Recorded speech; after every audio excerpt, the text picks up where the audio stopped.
Bryce. I hope you watched my video I did this morning about that game and how you can look toward the future for the Jacksonville Jaguars. Again, next year, you're going to get Travis Hunter back. Hopefully, next year, they'll use him more as a wide receiver or a cornerback, not a dual player. Again, you know how much I love that Jacoby Myers re-signing. The time is not confirmed for our game. ABC made the graphic confusing. No, the time is confirmed. All videos. The Denver Broncos have the early game next Saturday at 4:30 Eastern. That is what I've been seeing all online this morning. So it does look like the Broncos will have the early game against the Buffalo Bills in a rematch against last year's wild card game. The only difference is this time is it in Denver, and this time the Broncos are the home team, and we have a better team than we did last year. Now, am I worried about this game? You better believe I am. But Bryce, you know me, brother. You know I'm a huge Trevor Lawrence fan. You know I love the Liam Cohen signing. You know I like Jacoby Myers, and I thought that was a great re-sign by the Jacksonville Jaguars. And I found out something interesting. You will be playing in Jacksonville in the 2026 NFL season. It is the 2027 NFL season that the Jaguars will be playing in Orlando as they go and completely remodel that stadium. They will be putting a transparent roof on top. It will look good. As a Chargers fan, I expected this. We weren't ready to move forward yet. The Chargers, brother, I'll tell you this. Is they got to rebuild that offensive line. Yes, I know. Hey, Dirk, what's going on? I know going into this game, you were on your fourth or fifth tackle, your third or fourth guard. I understand that, but last night, Justin Herbert just got beat up. Absolutely obliterated through that game. He had no time. It seemed like if the first read wasn't open, he was running, because if not, he was going to get creamed in the backfield. So it's going to be very interesting to see what the Chargers do going into the offseason, going into next year. How are they going to look at free agency? How are they going to look at the draft? It's going to be something that I will be following for all 32 teams. Tonight's game, you've got the Houston Texans going to Pittsburgh. Now, it did snow in Pittsburgh yesterday. They said it might snow in Pittsburgh tonight. They don't know, but it is supposed to be cold. It is supposed to be chilly. It is supposed to be breezy. I think it's supposed to be about 32 degrees tonight in the game. So, 33 degrees. And it says clear, but they said there's a possibility of a storm moving in. What's going on, the one and only Jordy? So, Armchair, we need to have a conversation about teams just taking the points. I agree, Chop Boy. Stop going for it. I agree. Texans, there you go. I know my granddaughter is rooting for the Texans. She really likes the Texans after I bought her a J.J. Watt jersey, and now that is one of her favorite teams. I absolutely, what's going on? OMG, you look smelly. Thank you, I appreciate that. Where's Bryce at, by the way? Bryce is in the comment section, Chop Boy. I really want Mike McDaniel as our offensive coordinator. He's still getting... yes, Mike McDaniels is interviewing for the Cleveland Brown job. It's going to be interesting to see what is going on with the Eagles after their loss to the Broncos. Play today? No, the Broncos play next Saturday. So, what does the Broncos need to do in order to win? All right, what do the Broncos need to do to beat the Bills? They've got to shut down that run game. 100% got to shut the run game down with Cooks and really lock down Kincaid and Knox. I knew the Chargers defense would show up. I'm ducking, missed the offense. Hey, that defense played great last night, but that offensive line just could not hold up. It couldn't, in my opinion. And I'm sorry, it was a good game. It was 9-3 in the fourth quarter. Think about this. It was 9-3 in the fourth quarter of that game. And I'm watching it with my wife, and I tell her, I'm like, look, whoever scores a touchdown is going to win this game. And right on cue, Patriots scored a touchdown. And they just could not protect Herbert.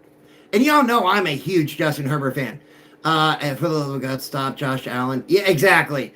Josh Allen is a big factor in this game coming up. Yes, Allen is going to be kind of beat up going into this game. He did have 2 trips to the blue tent, but still continue to play. On that one touchdown he scored with his legs, it looked like His knee got bent backwards, so I will be following that. Now, do I want him hurt? No, I want him completely healthy for this game because I do not want any pundit to be out there, well, oh, the Broncos only won because Allen was hurt. You know, that would be what happened. Now, the Bills also did lose a wide receiver last night. That looks like he could be out this week. We will have to wait and see. What's going on, guys? As a Charger fan, we have to get a whole O-line. Yes, you guys got to completely rebuild that offensive line. 100%. 100%. And again, you got to think, you lost your number one running back going, in this year, right? You lost him. That was a big loss. Omari Hampton tried to pick it up. He was a running back. And then on top of that, Najee Harris, too. Yeah, that's what I'm talking about, Najee Harris. Broncos country bringing the noise this weekend. I hope so. I swear, PJ Luck better lock in. I do believe he will play. Do you know what time we are playing? I am hearing, Joe, it will be at 4:30. Hey, Bills Mafia in the house. Can I answer Chopboy's question? Look, brother, you can ask anything you want. You know that. So, Chopboy, our defense folded in the fourth quarter. Unfortunately, we had some penalties from Mr. Walker Little that didn't help, and then also Greg Newsome just was not playing good ball. I'll tell you, the 2 interceptions by Lawrence is what really hurt. Now, that last interception, again, it was, the final drive. He was just trying to make something out of nothing, and that did hurt. But it was the first interception that he had was really a drive stopper. And that really did hurt. But again, it was a back and forth matchup the entire game. And again, for a team that only had 13 wins, for a team that only had 13 wins in 2024, to come back the next year with a new head coach, a whole brand new regime, and have 13 wins. They had 13 losses in 2024 to come back with 13 wins in 2025. That should tell every Jaguar fan you are going in the right direction. Now, I do think you guys might want to draft a wide receiver in the draft and might look at 1 or 2 key players on the defense, possibly a corner. But the Jaguars are going to be a tough team for years to come. As long as Trevor Lawrence stays healthy, as long as Etienne stays healthy, and Liam Cohen keeps that team rocking. Again, you know me, Bryce. When you guys picked up Jacoby Myers and y'all re-signed him, I said that was a fantastic idea. That was a fantastic move by the Jacksonville Jaguars. They are building something there in Jacksonville. They no longer want to be known as a small market team. They want to no longer be known as, the stepchild of that division. They want to stand up and go, we're here, we're staying here, and we're going to stay here. And once Travis Hunter comes back, I think he will be dangerous. As long as they keep him as a one-directional player. Who wins tonight, Steelers or Houston? I think it's Looking at this game, I'm going to give my edge to the Texans because of that defense. I'll be at the game this weekend. Awesome, Rashawn. The Trevor Lawrence haters that are still coming out of the wet works. Dude threw 3 passing TDs against the number 1 passing defense. So if he ain't it, then I don't know who is. Bills going to win next weekend. Well, I'll tell you this. For the Bills next weekend to win, there's going to have to be a lot of factors. Again, Don Knox and Kincaid and Knox are going to have to be key factors in that game. Cooks is going to have to run for, I'm going to say, possibly 75 yards. I'm not going to give him 100. The Broncos have a really good run-stopping defense, but you're going to have to get that run game going in order to keep that Broncos defense on the field. You got to remember, yes, the Broncos are used to playing at 5,280 feet, but it goes both ways. It goes both ways, right? If you keep a defense out on the field a long time, they're going to get tired. If you keep the opposing defense out on that field, who is not used to that elevation, they're going to get tired quicker. So one thing that really hurt Trevor Lawrence this year, and I'm going to be honest, and Bryce, I think you'll agree with me, the drop passes. That really hurt Trevor Lawrence this year. It made his faith and reliability in his receivers really suspect, right? How can you trust them, right? When you have this many drops throughout the year and you get into the playoffs, as a quarterback, you're thinking, man, if I throw him this ball, is he going to catch it or is he going to drop it? I mean, BGJ had a great touchdown in the red zone. But again, going into that game, good morning, P. Brady. They had to look at, or it was probably somewhere in the back of his mind, like, hey, if I throw them this ball, are they going to catch it or are they not? Yeah, right now the line is the Bills by 1.5, which does not surprise me. Bo Nix is not the guy. Your team is good. Thank you. Bo Nix, if Bo Nix starts off slow, the Bills going to take over. I agree 100%. The Broncos cannot go into this game and, move all slow, sluggish, and everything. No, they're going to have to go in this game, and they're going to really have to open the playbook. Now, again, the Bills have the worst rush defense in the NFL. Now, the Broncos really don't have the best run offense, but I think if we let McLaurin play more and use R.J. Harvey as a backup or as an RB2, that might be better for us. Dobbins back? We are not supposed to get Dobbins until the AFC Championship game if we make it, but we will have to wait and see. What do you think will happen against the Bills? Well, Broncos for life, that's what we've been talking about. What do the Broncos need to do to win this game? The Broncos absolutely have to control the clock, and they have to open up that playbook. They cannot start slow. They have to attack. 100% have to attack. About the Jacksonville game real quick. Hey, what's up, Keep Me? Go ahead, C-Ryan. What do you got about the Jaguars, my brother? And be nice. We gotta be nice to Bryce. No. This is an honest opinion that I've seen about the game. And you run this up early on multiple weeks. That zone defense is really what hurt them. They still. Hold on, Keep Me. Hold on. Yeah, I stopped. No, I'll let you go. The way No, Micah, we have it. Back there, and it's like he wasn't getting pressure at all. Thank you. I appreciate that. The spot. I think if they would have mixed it up a little bit more, they really would have won the game. Okay, I get what you're saying. Yes, and I've been saying that all year about that zone defense. And another problem about the soft shell zone defense that the Jaguars run, they really don't send pressure, right? They're not a blitzing team. Now, you could say, well, they don't have the players to be a blitzing team, which is 100% legitimate. If you don't have the coverage guys to where you can send one or two extra people, then you don't want to do it because that's going to put the back of your defense in a very promiscuous spot, and you don't want to do that. So, do the Jaguars look? I mean, free agency is going to be really interesting this year when it comes to teams. Let's see how much money the Jaguars are going to have next year in free agency. Why did they have to give us freaking Tony Romo as an announcer? Because the reason why Romo was the announcer was the primetime game. So annoying. I told you, dude, just think about it. I'm probably going to have to deal with Tony Romo next week with the Broncos. Plain, simple, cut and dry. It's on ESPN, I thought. Oh, I hope it's something. Josh Allen. Denver is playing chess with the rest of the league is playing checkers. We got to run the ball good. What I've seen against Jaguars, Bills, Kansas. Congratulations to all the Buffalo Bills fans. I know I ain't really talk too much, but yeah, it was a good game. Trevor Lawrence got to stop with these turnovers. Kate, hold on, guys. I want to address something in the chat real quick. I want to address it. I want to address KG in the chat real quick. KG makes a very interesting comment in the chat. If Vegas in the NFL want Josh to finally win a Super Bowl, no NFL team stands a chance.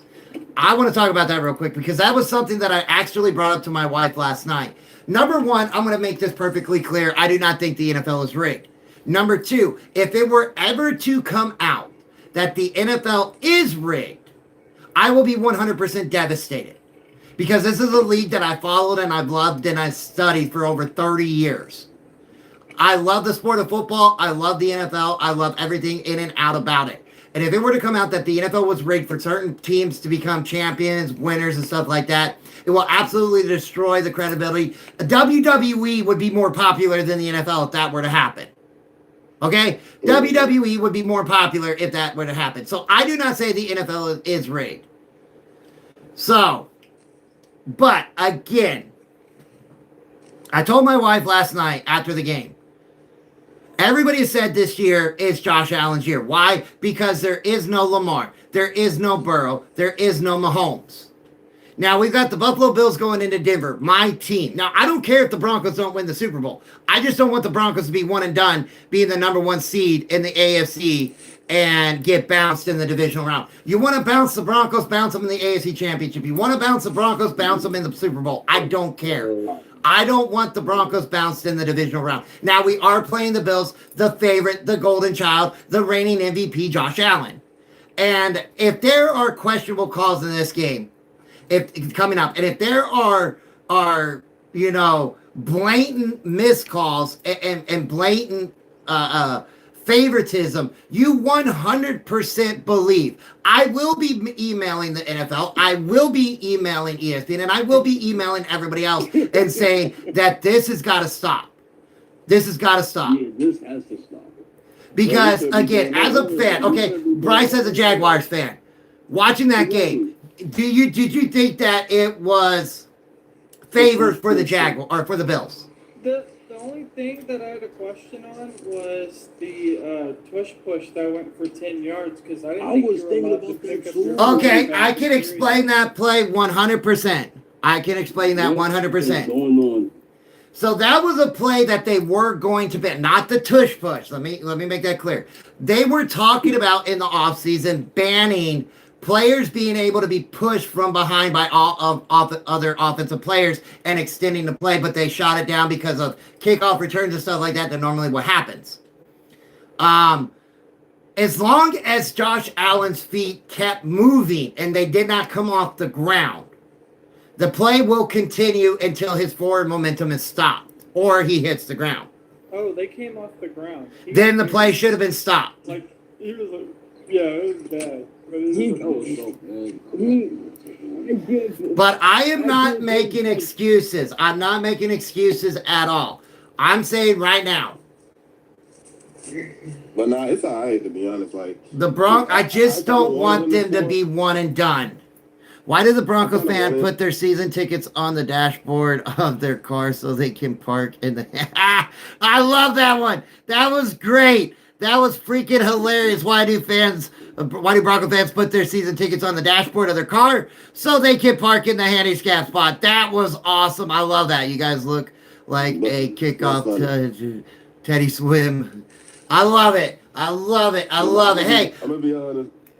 hold on real quick. Everybody asked me this morning, are you happy you're not seeing the Jaguars? And my answer was no. Bryce will tell you this. Keep Me will tell you this. They asked me, did I want to see the Jaguars again in the playoffs? And my answer was yes. I wanted to see the Jaguars again in the playoffs. I was hoping we play the Chargers, because I'd rather see the Chargers than the Bills right now. Why? Why would you rather see the Chargers than the Bills? If we would have seen the Chargers, then that meant that they beat the number 2 team, the New England Patriots. I don't get that take. The reason I would rather see the Chargers was because it would be an easier opponent. They don't want the competition. They want the lesson. They want the easy way to the Super Bowl. All right, so if we're gonna say the NFL is rigged, what makes more money? Just think about this line real quick. It is. The NFL is rigged. Well, hold on. We're gonna break this down for a minute. We're gonna break this down. What makes more money? Last year. Hold up. Versus the Bills, you didn't see those questionable calls that Josh got. Josh got a lot of calls in the playoffs against us last year. I know. We went over there checking on him. You don't think that's suspicious? Just think about this. What will make the NFL more money? Hold on, guys. Hold on. 2 second-year quarterbacks in the AFC Championship game, or Josh Allen and a second-year quarterback in the AFC Championship game. Because you got to think about that. If the Broncos and the Patriots both win, you will have 2 second-year quarterbacks in the AFC Championship, which means you will have a second-year quarterback in the Super Bowl. Which, by the way, we can't always scream out conspiracy theory. There are questionable calls in every game. Absolutely. All year long. Every time we want to scream out conspiracy theories because it doesn't fit. Too many variables for it to be rigged. If anything, refs are placing bets on the game. It happens. It's going to continue to happen. Why? Because it's human aspect. You watch every game. Humans miss calls. They're going to miss calls. Humans see calls that you're going to be like, well, you seen that one, but you missed this one. They're going to do that. That is in every sport. It's in basketball. It's in baseball. It's in football. It's in every sport. What we have to stop doing is trying to. Mo, I'm good with it, brother. Because I'm gonna be honest with you, there's not a player in this league that's gonna say I'm gonna risk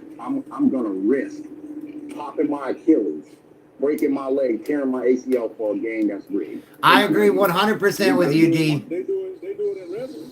They do it in wrestling. Wrestling is not a sport. Wrestling is entertainment. It's entertainment. Wrestling is not a sport.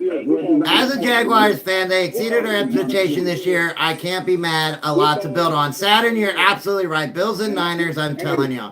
Well, and KG, if you feel that way, then why do you watch it? All right, so D, how I did a video this morning. Because it's entertainment. And the thing is, it's not. I'm not gonna just say because it's my team. I watch other teams play, and I see the same stuff that I question a lot of calls. I can be watching Dallas and I see a bad call in that. So it's not just your team. It's just not my team. It's any team. KG, can I give you a different perspective on this? I'm gonna give you a different perspective. When you do your job, whatever you do, and you make a mistake at it or you miss something, if you don't have faith in the Broncos in their first game, there's that's not hate. That's legitimately how a lot of people feel. I mean, no. I just want you to answer my question. I want you to give me a point. I want you to answer my question. Okay.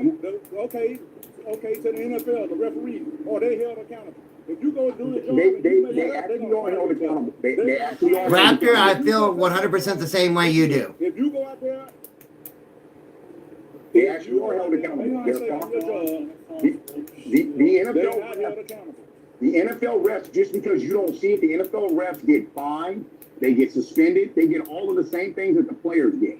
And coaches. Hopefully we can do work on a banged up job. Well, Mo, we really don't know, okay? We really don't know exactly the extent of, quote unquote, how banged up Josh Allen is. Yes, we know he went into the blue tent twice yesterday, but we also know he came out. We also know that on that one touchdown, I think it was in the second or third quarter, where his knee got pushed backwards, it looked kind of painful, but he came out, right? He also hit his hand on a helmet, but he still finished playing. Again, they're on a short week.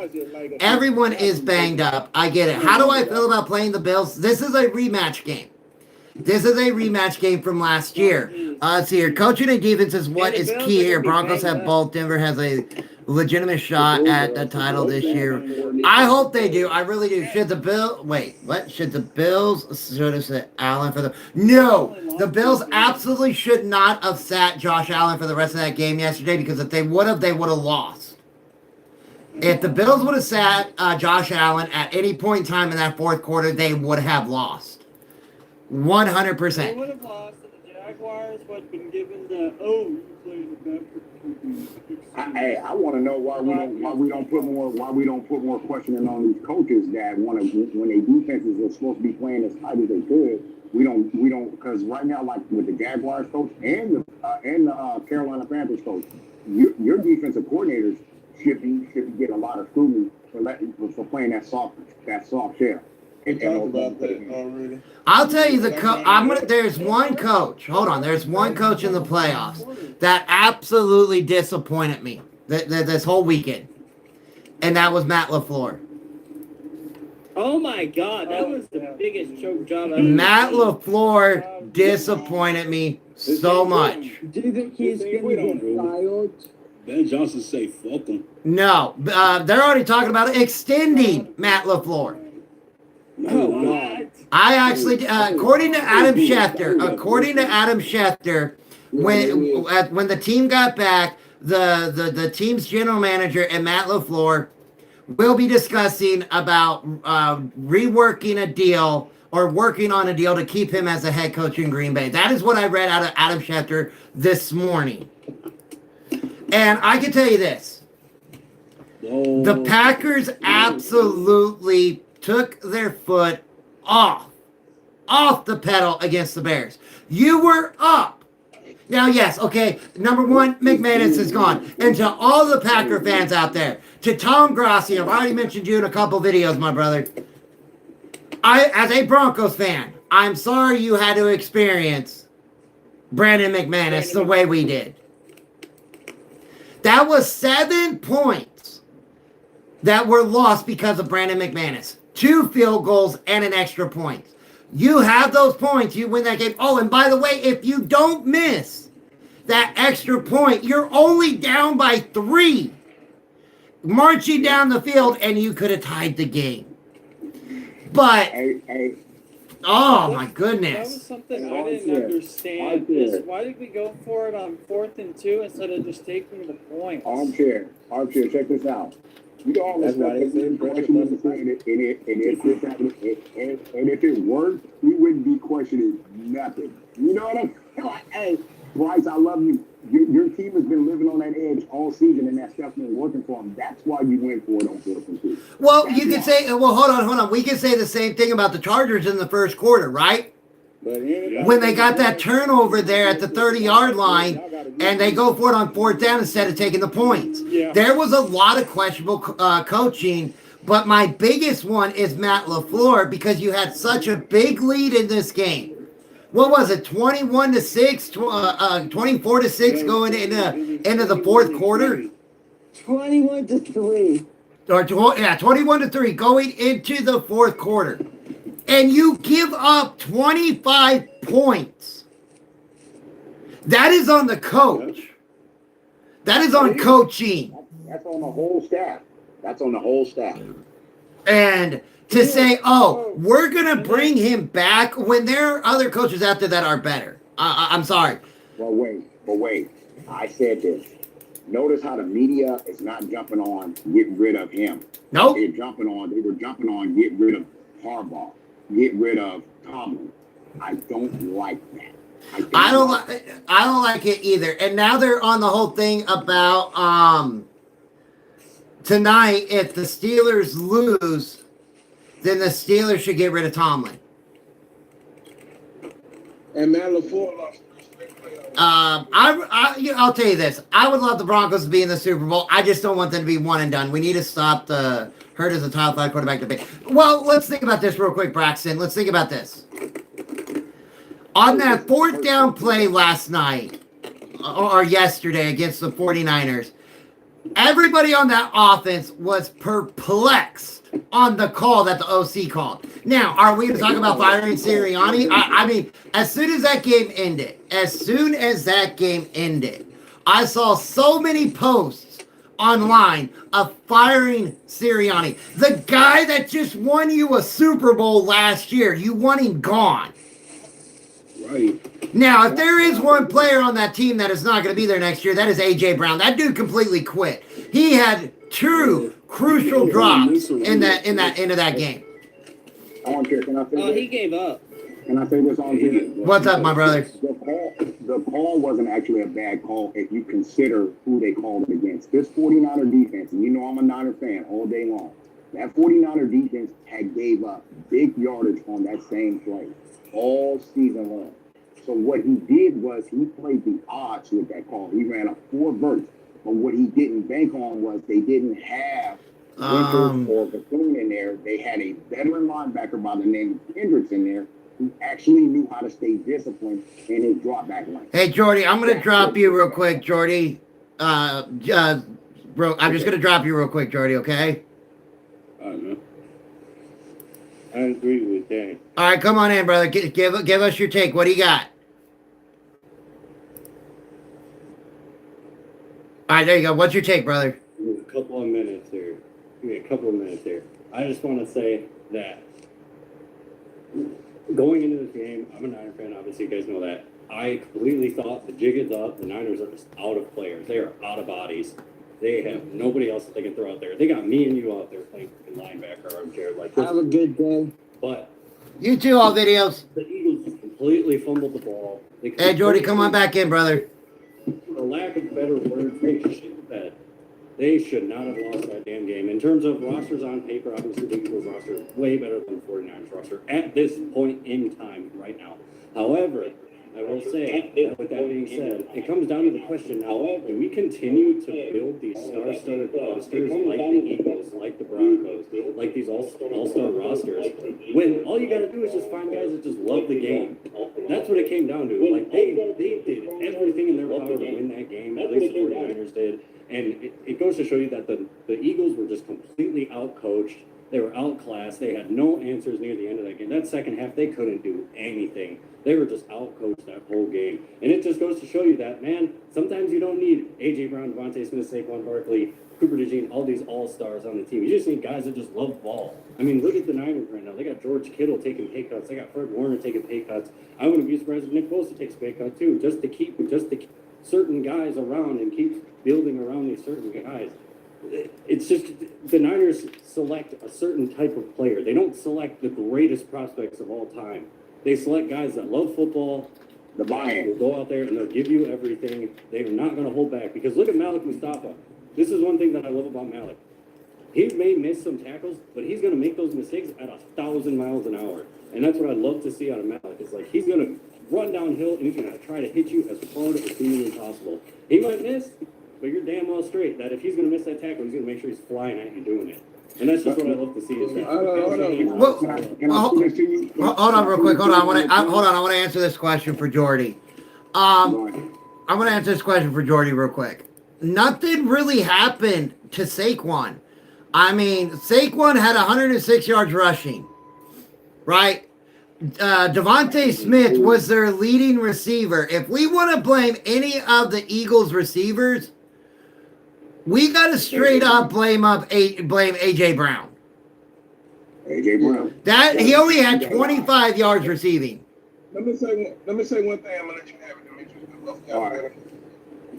Only thing my pushback with you is the Broncos don't have that all-star roster you talking about. But I do like what Robert Saleh did.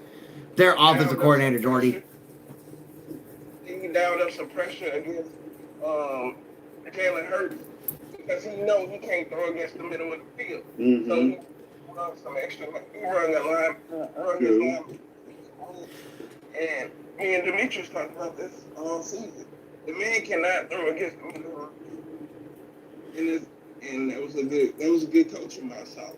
Well, Jordy, here's the deal. Hold on. Jordy, it has been a proven fact that a running back that has 2,000 yards or more the prior season really does not get close to that the next year. It just works that way. You also got to understand, the Philadelphia Eagles lost Kellen Moore to be the head coach of the New Orleans Saints. Kellen Moore really helped that team. So, now, yes, I saw in the chat about losing Kittle. Losing Kittle, having to play the Seahawks in Seattle for the second time in 3 weeks is absolutely a brutal loss. Y'all know I love George Kittle. Not just because he's a Little Caesars guy. I love Kittle. I love Kittle. What you lose when you lose a Kittle, you lose more than what you get in his play. Can I say something on that? Hold on 1 second, man. Hold on. So one of the things that I wanted to say to my man, that's a Niner fan, I always forget your name, man, so forgive me, man. I'm just bad like that. But one thing that Philly didn't bank on is those veteran linebackers that the Niners had to play with played much better than Bethune and Winters. Bethune and Winters they get lost in coverage so much that what Philly thought, with the range that Philly thought was going to be opened up on this game, they weren't open. And if you look at it, that's what killed them because that's what they went into that game plan. That's why I feel that OC mindset was the Niners have been giving this away all year. Why not try this? Well, there are different set of linebackers that were much more disciplined and that knew how to stay in their lanes because of their experience, and that was his demise. Now, I'm going to say this. You're right. You were 100% right. Philly got out coached yesterday because Philly thought they were just going to roll the ball out. They were at home. They were a much better roster than the Niners, and the Niners came came in with a game plan to beat Philly. They're not eating chips, man. They're walking. They're just made for other teams. Okay, so hold on, Gio. What happened with the Packers? Why didn't they finish that game? Coaching. 100% it comes down to coaching. Coaching is what hurt the Packers in that game. A.J. Brown, I don't know what is up with A.J. Brown all year. Yes, those crucial drops really hurt. Really hurt. But when it comes to the Packers, that game, you know, you had such a big lead going into the fourth quarter, and you give up 25 points. It's the same thing you could say about Denver and the Giants. It's the same thing you could say about Philly and the Broncos earlier this year when they were up 17-3. When you go into the fourth quarter and you give up such a lead, all right, let's look at the Jaguars and the Texans. Same thing. Bryce, I'm sorry for bringing it up. But when you are up that high and you give up that many points, that comes down to coaching. That's what it is. Yes, sir. And with the Packers, you had a 21-6 lead going into the fourth quarter. And you literally took your foot off. I mean, that's a Shanahan system for you, man. I mean, Josh Jacobs only had, they quit running the dang on ball. Josh Jacobs only had 55 yards rushing. This is not on Jordan Love. You know, I saw so many people Love needs to be gone. Love's a horrible quarterback. Love had 4 touchdowns and 0 interceptions, threw for 323 yards. What else does this guy got to do? Come on, guys. Before we jump on that, man. I hear y'all saying that's a Shanahan. I heard my man say that's a Shanahan. Man, you gotta be able to trust in your defense once you get them a lead like that. Those guys gotta make multiple stops in games. They got to. They just got to. I'm sorry, man. We're not giving enough credit to the Bears defense in the second half of the game. We're not. We're just not. I mean, their defense played great in that second half. Micah. Can I say something real quick, guys? What's up, Apostle? That's what Brandon Graham get for talking trash to the San Francisco 49ers players when they was walking up the tunnel to go back. When they came out to warm up, Brandon Graham was over there just dog talking trash to them, to the whole San Francisco coaching staff the whole time they was out there warming up before the game. So the Eagles thanks, Bam Bam. What they deserve. So yeah, I'm gonna say something real quick. So the Niners have the Eagles fans will make every excuse in the book. It was the refs. It was this. It was that. It was that. The Niners have their 4th and 5th string linebackers playing right now, and their backups were signed this week. Yeah, trust I me. don't want to hear anything out of an Eagles. I agree with whether you. it's the refs, I'm not an Eagles fan. I'm a Chiefs fan. I'm not saying you are. I'm just saying in general. Yeah. Like, I'm worried about the game because it's a playoff. They didn't give us anything. They didn't give us anything. They have their 4th and 5th string linebacker playing right now. Jair Brown and George Kittle went out. There are 16 players were on injured. What's up, dog? Before that game. George Kittle and Jair Brown went down. 18 players. That's almost 2 starting lineups. And you want to tell me that the refs didn't give you a call? Are you kidding? Hey, Jair Brown going down is a blessing because that kid Siegel played. He stayed where he was supposed to stay. All right, but okay. Can we go back to this Packers game real quick? Because there's a lot about this Packers game I want to talk about. A lot. Caleb Williams had 2 interceptions. 2. He had 2 touchdowns, 2 interceptions. And I saw a lot of people online bad-mouthing Jordan Love. Again, the guy threw for 323 yards and 4 touchdowns. The problem with this game, especially in the fourth quarter, besides the missed field goal after halftime, besides the missed extra point, and besides the other missed field goal, again, Tom Grossi, Packers fans, I could have warned you about Brandon McManus, is you quit running the ball. Your star running back, Josh Jacob, who was 100% healthy, had 55 yards rushing. He couldn't get nothing going. They were shutting him down. But when you're in the fourth quarter and you've got a 21-6 lead, you run the ball to kill the clock. But I'm saying they run it on first down and he gets stopped. Then they looking to pass right after that. Exactly. And when a drop pass, it stops the clock, and now it's third down and long. You see what I'm saying? You're not giving momentum to your running back. And that was a key factor in this game. And that is why when I saw this morning from Adam Schefter about Matt LaFleur, I'm like, Packers, what are you doing? Now, again, I'm against firing head coaches and stuff like that, but LaFleur has been there for a long time. And they've done nothing. Yeah, they get into the playoffs here and there, but what do they do in the playoffs? What do they do in the playoffs? This was not on Jordan Love. That's what. And that is one thing that really disappointed me this weekend. Was fans attacking Jordan Love when it wasn't on him. Oh, yeah. I mean, the same thing's happening to Trevor right now. I knew he threw 2 picks, but it is what it is. I think they blame Jordan Love because look at his completions in the first half compared to the second half. Yeah, but his 2 picks weren't. I think that last pick was him. And normally. Normally. Dude, I just. Go ahead. I'm sorry, we're talking over each other, brother. Go ahead. I just don't understand why we didn't run the football. We were averaging 10 yards a carry. And yeah, that's another thing when it came to the Jaguars. You were up against the worst rushing defense in the NFL. And we were eating it alive. Can I tell you, a lot of that is when a coach goes in his bag, he's saying, I'm trying to catch this team off guard. He's saying they're gearing up for the run, so I'm thinking I can get something behind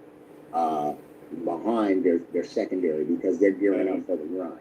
And I get what he's saying. Like, I get what you're watching, but I get what his mindset is saying. His mindset is, I'm trying to pop something behind, and the quicker way to get the ball downfield is to pass the ball. And so that's what he was. That's what the thought process was on that. And I'll be honest with you, y'all was killing them both ways, man.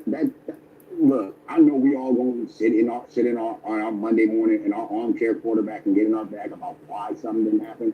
But start looking at them. That's why I said, Bryce, if you go back, I want you to go get all 22, so you can go watch it from a different perspective. Pause it, see where people were in the field, and see what the design of your coach's play and how great that design was. And if your quarterback made the right decision on that player, if he made the wrong decision. Those things help us understand what the football mind was thinking. Gotcha. Josh, you got an opening. Come on up for what you want to say.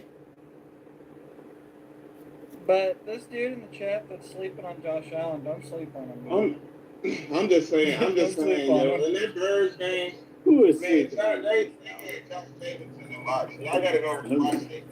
I'm just happy the Chargers in Cancun. That's Okay, all the I 1 yard want. runs, negative 1 yard wins. Josh Jacobs can do nothing. We brought up Josh Jacobs last week. All right, okay. All right, Josh, what do you got, brother? What do you got for us? Yeah, I was gonna say, Armchair, you're exactly right. Eric, like, what I think we all missing is that's why those coaches that's been there, that's why that coaching ability is important, man. Like the game management. If that coach knew how to game manage to move around the clock, they're up 21 points, dog. If that coach knew how to game manage that on the offensive side of the ball, he wouldn't have never blew them points like that, man. You got to start clock managing, dog, when you up like that. And you know that this team got the ability to come back. That's why I love Sean Payton, dog, because you got to know how to clock manage, work that clock at the best ability as you can, man. That matters in the playoffs. It matters. But Josh, you was on live when you sat there and said yourself that Josh Jacobs is getting boxed up.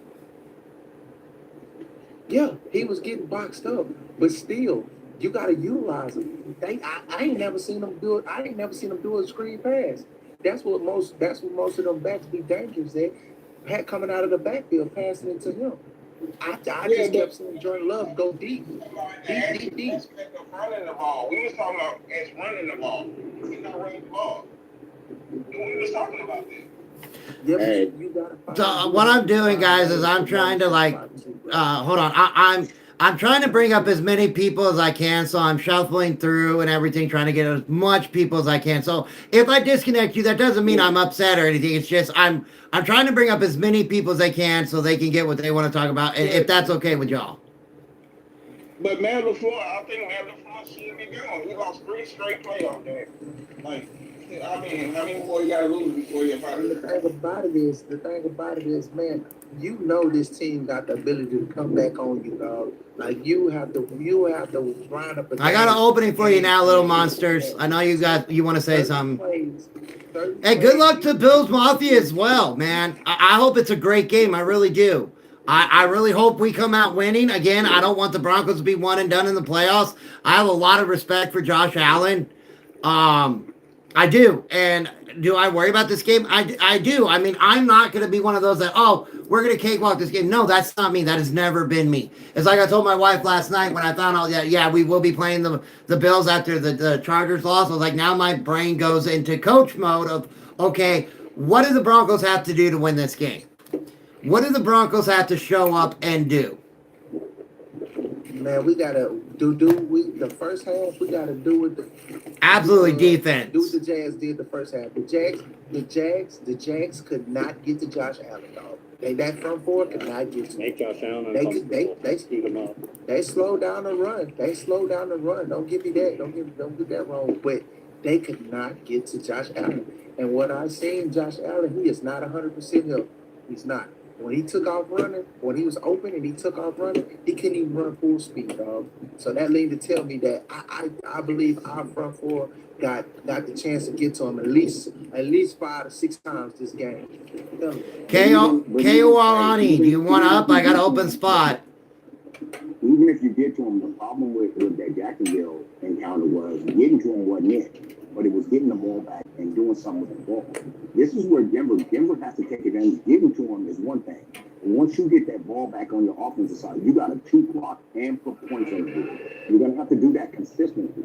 And that's what Jacksonville. Okay, no problem. Just wanted to make sure. And those are the things. You can get to a quarterback all day long. They can give you the ball back. Mahalo. But if you ain't doing nothing with the ball, what difference do it make whether you get to him or not? You just giving him the ball right now. That's the 3 plays. I think you know that, and check this out. James got into the red zone and couldn't score.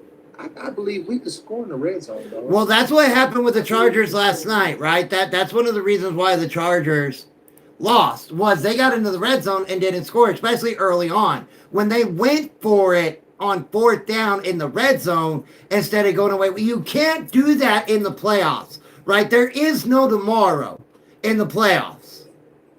You can't get in the red zone and think you're in the regular season and I'm going to go for it on 4th down. Everything is more compact. Everything is faster. Everything in the playoffs is different.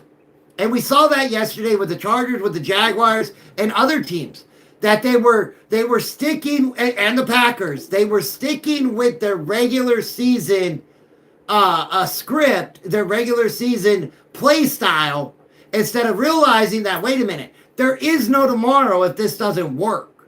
There is no, we'll get it back next week. You're one and done. You lose, you're home. Plain simple, cut and dry. You lose and you're at home. And we saw teams do that yesterday. Now, we could say it's inexperience on coaches. We could say it's bad play calling, whatever you want to call it. How you doing, RJ? What's up, Ty? And I'm gonna tell you this too, Armchair. These games have been close. Coming down to the last drive. If you ask me, we've been winning games like that, dog. If you get Bo Nix the last drive and we down by 3 points or 5 or 6 points, dog, I'm leaning on my chances. I'm leaning on the Broncos winning, bro. Straight up, because he's been there. He's been there throughout the season. Like I kept telling, I said this earlier. If Bo Nix get into the playoffs and them games be close, then we're gonna win, dog. I'm telling you. Josh Allen in games like that too, brother. That's what I'm saying. Yeah, Josh Allen's been in games like that. Now, here's the deal for the Broncos. And this is the part that does worry me. And I'm going to be honest. It does worry me. The Broncos run game, right? We've got to run the damn ball. Plain simple, cut and dry. The Bills have the worst rush defense in the NFL. We have to run the ball. We have got to give McLaughlin the majority of the touches. He had 6 carries for 41 yards against the Chargers. I think we have to go with McLaughlin first, then RJ Harvey second. That's exactly what I was gonna say, because McLaughlin, I think he would have a better chance of being able to, like, the way he runs. He just runs heavy, you know. He just at least 15, 20 yards. Hey, I knew this. Even though that is true, but I'm gonna tell you the way I feel like the way we beat them is our offense tempo got to pick up. We got to pick the offense tempo up. Hey, what I'm hearing is y'all nervous about playing these Bills, aren't you? I am. Well, D, you know me and you know my mentality, brother. You know I'm nervous about playing anybody, especially in the playoffs. Right. The reason why I said I'm not nervous, D, because they got us last year, dog. This is our time this year. Now, here's my question to D. Here's my question. Are you worried about the 49ers going and playing in Seattle after 3 weeks of playing them twice? No. What's up, Matthew? And I'll tell you why I'm not nervous anymore. I'm not nervous because, number one, we're playing with house money. If we lose, we're supposed to lose. We're banged up as a unit. If we win, and we can, and if we win, hey, we're still playing with house money. I'm not nervous in the fact that, number one, what I'm seeing out of Robert Saleh and Kyle Shanahan together, well, they're one hell of a potent unit, man. And them two dudes together, the game plan that they put together, listen, not me. Now, there are things that we know, because, number one, when I went back and watched the last game, the Niners missed, and here's a stat for you. The Niners missed 74 tackles in that game. 74 tackles in that game against Seattle. You can't have that. That's a recipe for disaster. If you clean that part up and you held Seattle to 13, we'll see what happens. I'll tell you this. Hunter texted me as soon as that game was over, and he's like, "Are you kidding? We're playing the Seahawks again." No, he said we're playing the Niners. That's what he said. Or the Niners again. Yeah. He was like, "We're playing the Niners again." I'm like, "Yep." Hey, Armchair, what's up, Akbar? Saying that we was going to go Broncos. You know how it is. Whatever them young folks say. Yeah, whatever that is. Hey, D, they could be nervous going into this game if they want. I feel good.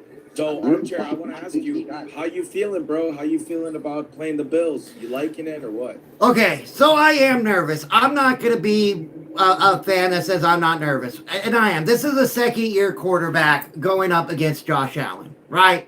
We have seen that the Broncos are second in the NFL in drops. That is a major concern for me in the playoffs because that's what hurt us last year in Buffalo. We were controlling that game, but then our wide receivers forgot what they get paid to do. It's called catch a ball. On top of that, right. That's why we couldn't do anything. Yeah. On top of that, how is Sean Payton going to call this game? Is it going to be a slow, methodical where Bo Nix only has 6 to 7 seconds at the line? Or is he going to get the play call in there quicker where Bo Nix has 17 or plus seconds at the line to diagnose the defense? Can we start with McLaughlin over Harvey, who is a better through-the-tackle running back than Harvey is? Harvey is your outback. He loves to bounce to the outside. McLaughlin is your tackle back. He loves to run through the tackles. And so our defense is going to have to step up. Moss is going to have to step up. Locke is going to have to step up. I'm hearing Dre Greenlaw is going to be playing. You're going up against 2 stud tight ends and Knox and Kincaid. You're going up against Cooks, one of the best running backs in the NFL this year. Yeah. So that defense is really going to have to hunker down. You're going to have a spy on Allen. I'm sorry, you're going. You can play cover 2 Joker. I don't care. Put Hufanga as a spy on Allen. That's fine with me. But did you see they activated Drew Sanders? They might use him as a spy. Yeah, the 21 window is open. Yeah. That'll work too. Anybody that can spy Allen. But the key factor for the Broncos in this game is our edges. Benito and Cooper cannot over pursue. Yeah. They have to contain. They've got to contain, which if they can contain, leaves John Franklin Myers, Malcolm Roach, and Josh Allen the ability to come down. Or Zach Allen, I mean, to come down the middle. Moss, Locke. I just hate Brandon Jones is out. Yeah, he got hurt, I saw. Yeah. You can, exactly. No missed tackles. If Broncos win the game, they could go all the way, but I think you're toast. Thank you, Roden. I appreciate the love, brother. Drip, Justin Herbert is going absolutely nowhere. This game was not on Herbert. Let me make that plain, simple, cut and dry. This game was not Justin Herbert's fault. You went into a game, into a hostile environment with a damn good defensive-minded coach. Does everybody forget that Mike Vrabel runs the defense in New England? He doesn't run the offense. It is the defense. The Chargers have no offensive line. Omarion Hampton got hurt. Keenan Allen was the main target. And it seemed like as soon as the first read wasn't there, Herbert had to run for his life because that offensive line couldn't hold up. You were on your fourth or fifth tackle, your third or fourth guard on one side, and you were on your third tackle on the other. Yeah. It was not on Herbert. Herbert isn't going anywhere. The Chargers are going to have to self-diagnose their team this year. They're going to have to self-diagnose. Plain, simple, cut and dry. They're going to have to go through their roster and go, okay. My man said Denver are frauds. Yeah, I've been getting that a lot. And I love it, Grit. I love it. Yeah. He right. The game wasn't on Harbaugh on the Ravens, and he was let go for their postseason. Okay, Drip. No. But here's the difference. John Harbaugh had been in Baltimore 18 years. Jim Harbaugh has been with the Chargers 2 years. That is the big difference. One Harbaugh was there for 18.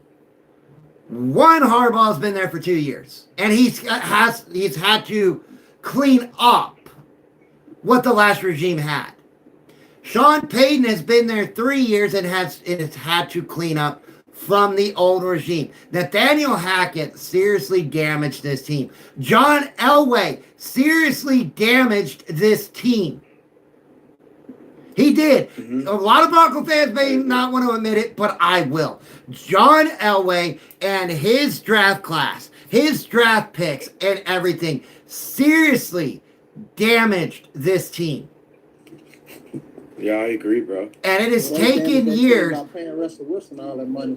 It has taken years to fix it. And so... Hey, man. I'm tired of people saying the Broncos are frauds. Like, bro, come in the chat and tell me, explain to me why. He could have had Josh Allen and John Elway would have drafted. Just ignore him. No, I don't. It doesn't bother me. So, I want to know why I've had other football fanatics. I love being hated. Hold on. Somebody's trying to say something. Hold on. What? And ask me. Hey, Bryce, say that again, brother. You got walked on. Start again. I want to know why I have all these football fanatics coming up to me in lives. I mean, like, so who you rooting for in the Super Bowl now? I'm like, no one, dude. My team's out. I can't hear you, right? Now the best team will win. So, okay, so your team is out. Who do you got fans asking who you're going to root for in the Super Bowl? Well, number one, can anybody on this panel tell me hands down who's going to be in the Super Bowl? Anybody? No. I don't think there's a single person out there that you can definitely say, no, I don't even think the Seahawks are locked for the Super Bowl. That's if you're being honest. But most people won't be honest. When Denver Dev had a live and I went on there, man, we had some guys that didn't understand what I was saying about Lamar Jackson. They didn't understand what I was saying about Josh Allen. And I said, I don't consider them elite quarterbacks, so somebody got to put this on you. Hey, it's your time because these three quarterbacks aren't in the playoffs, so now it's your time. That tells me you're not. That is true. You need somebody else not to He's do got a that. point. And they're a threat to you. You're not an elite quarterback. Lamar Jackson, again, everybody wanted to blame John Harbaugh. Well, last time I checked, Lamar, if you're going to be the elite quarterback, the franchise, and the MVP, John Harbaugh's not going to go on the field and play. But John Harbaugh didn't make you fumble the ball twice in a playoff game. And so everybody just, what they do is... No, I do not want A.J. Brown. And the quarterback and the coaches get all the blame. I do not want A.J. Brown. Players for making bonehead plays on the field. And that's it. I'm sorry. Hey, D. I'm listening. Hey, mamas. I agree with you on that, bro. But and the thing is you gotta understand something too. Is people who know football, like have good knowledge, understand that the Baltimore got it wrong this time. People who's just a fan of Lamar, they don't understand. They don't understand it, bro. Let me answer this question real quick. Let me answer this quick before we go on with the Ravens, because I want to get on that topic as well.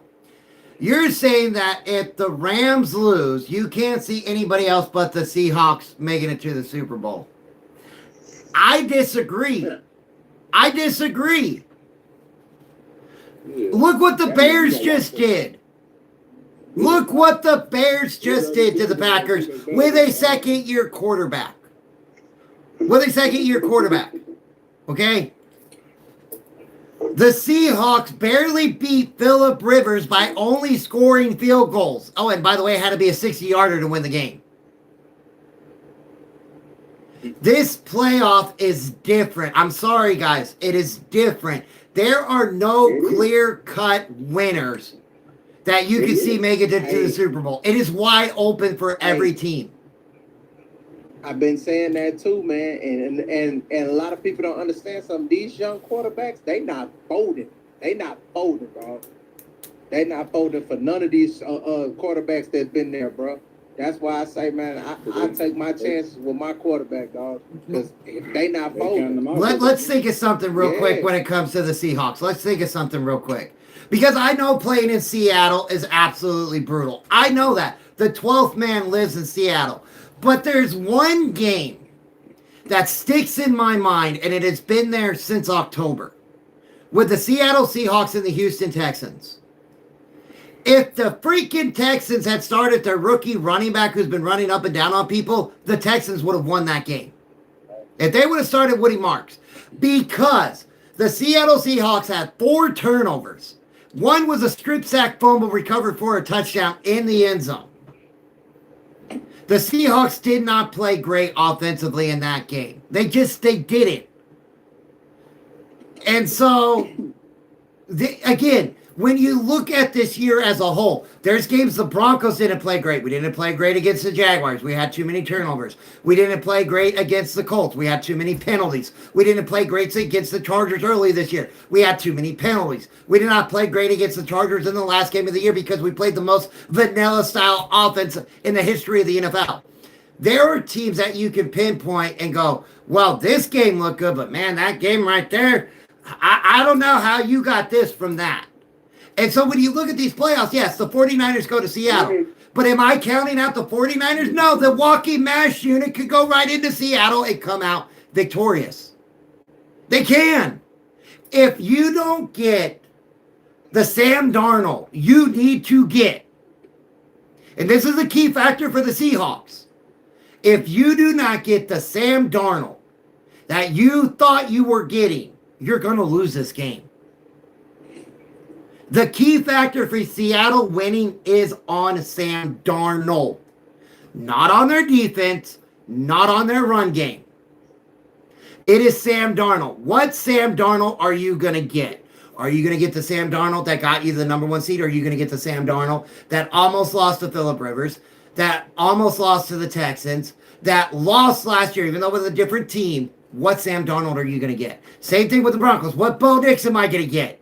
Am I going to get a check down a merchant Bo Nix? Am I going to get a guy that throws it down the field? Am I going to get wide receivers that forget that they get paid to catch a football? I don't know.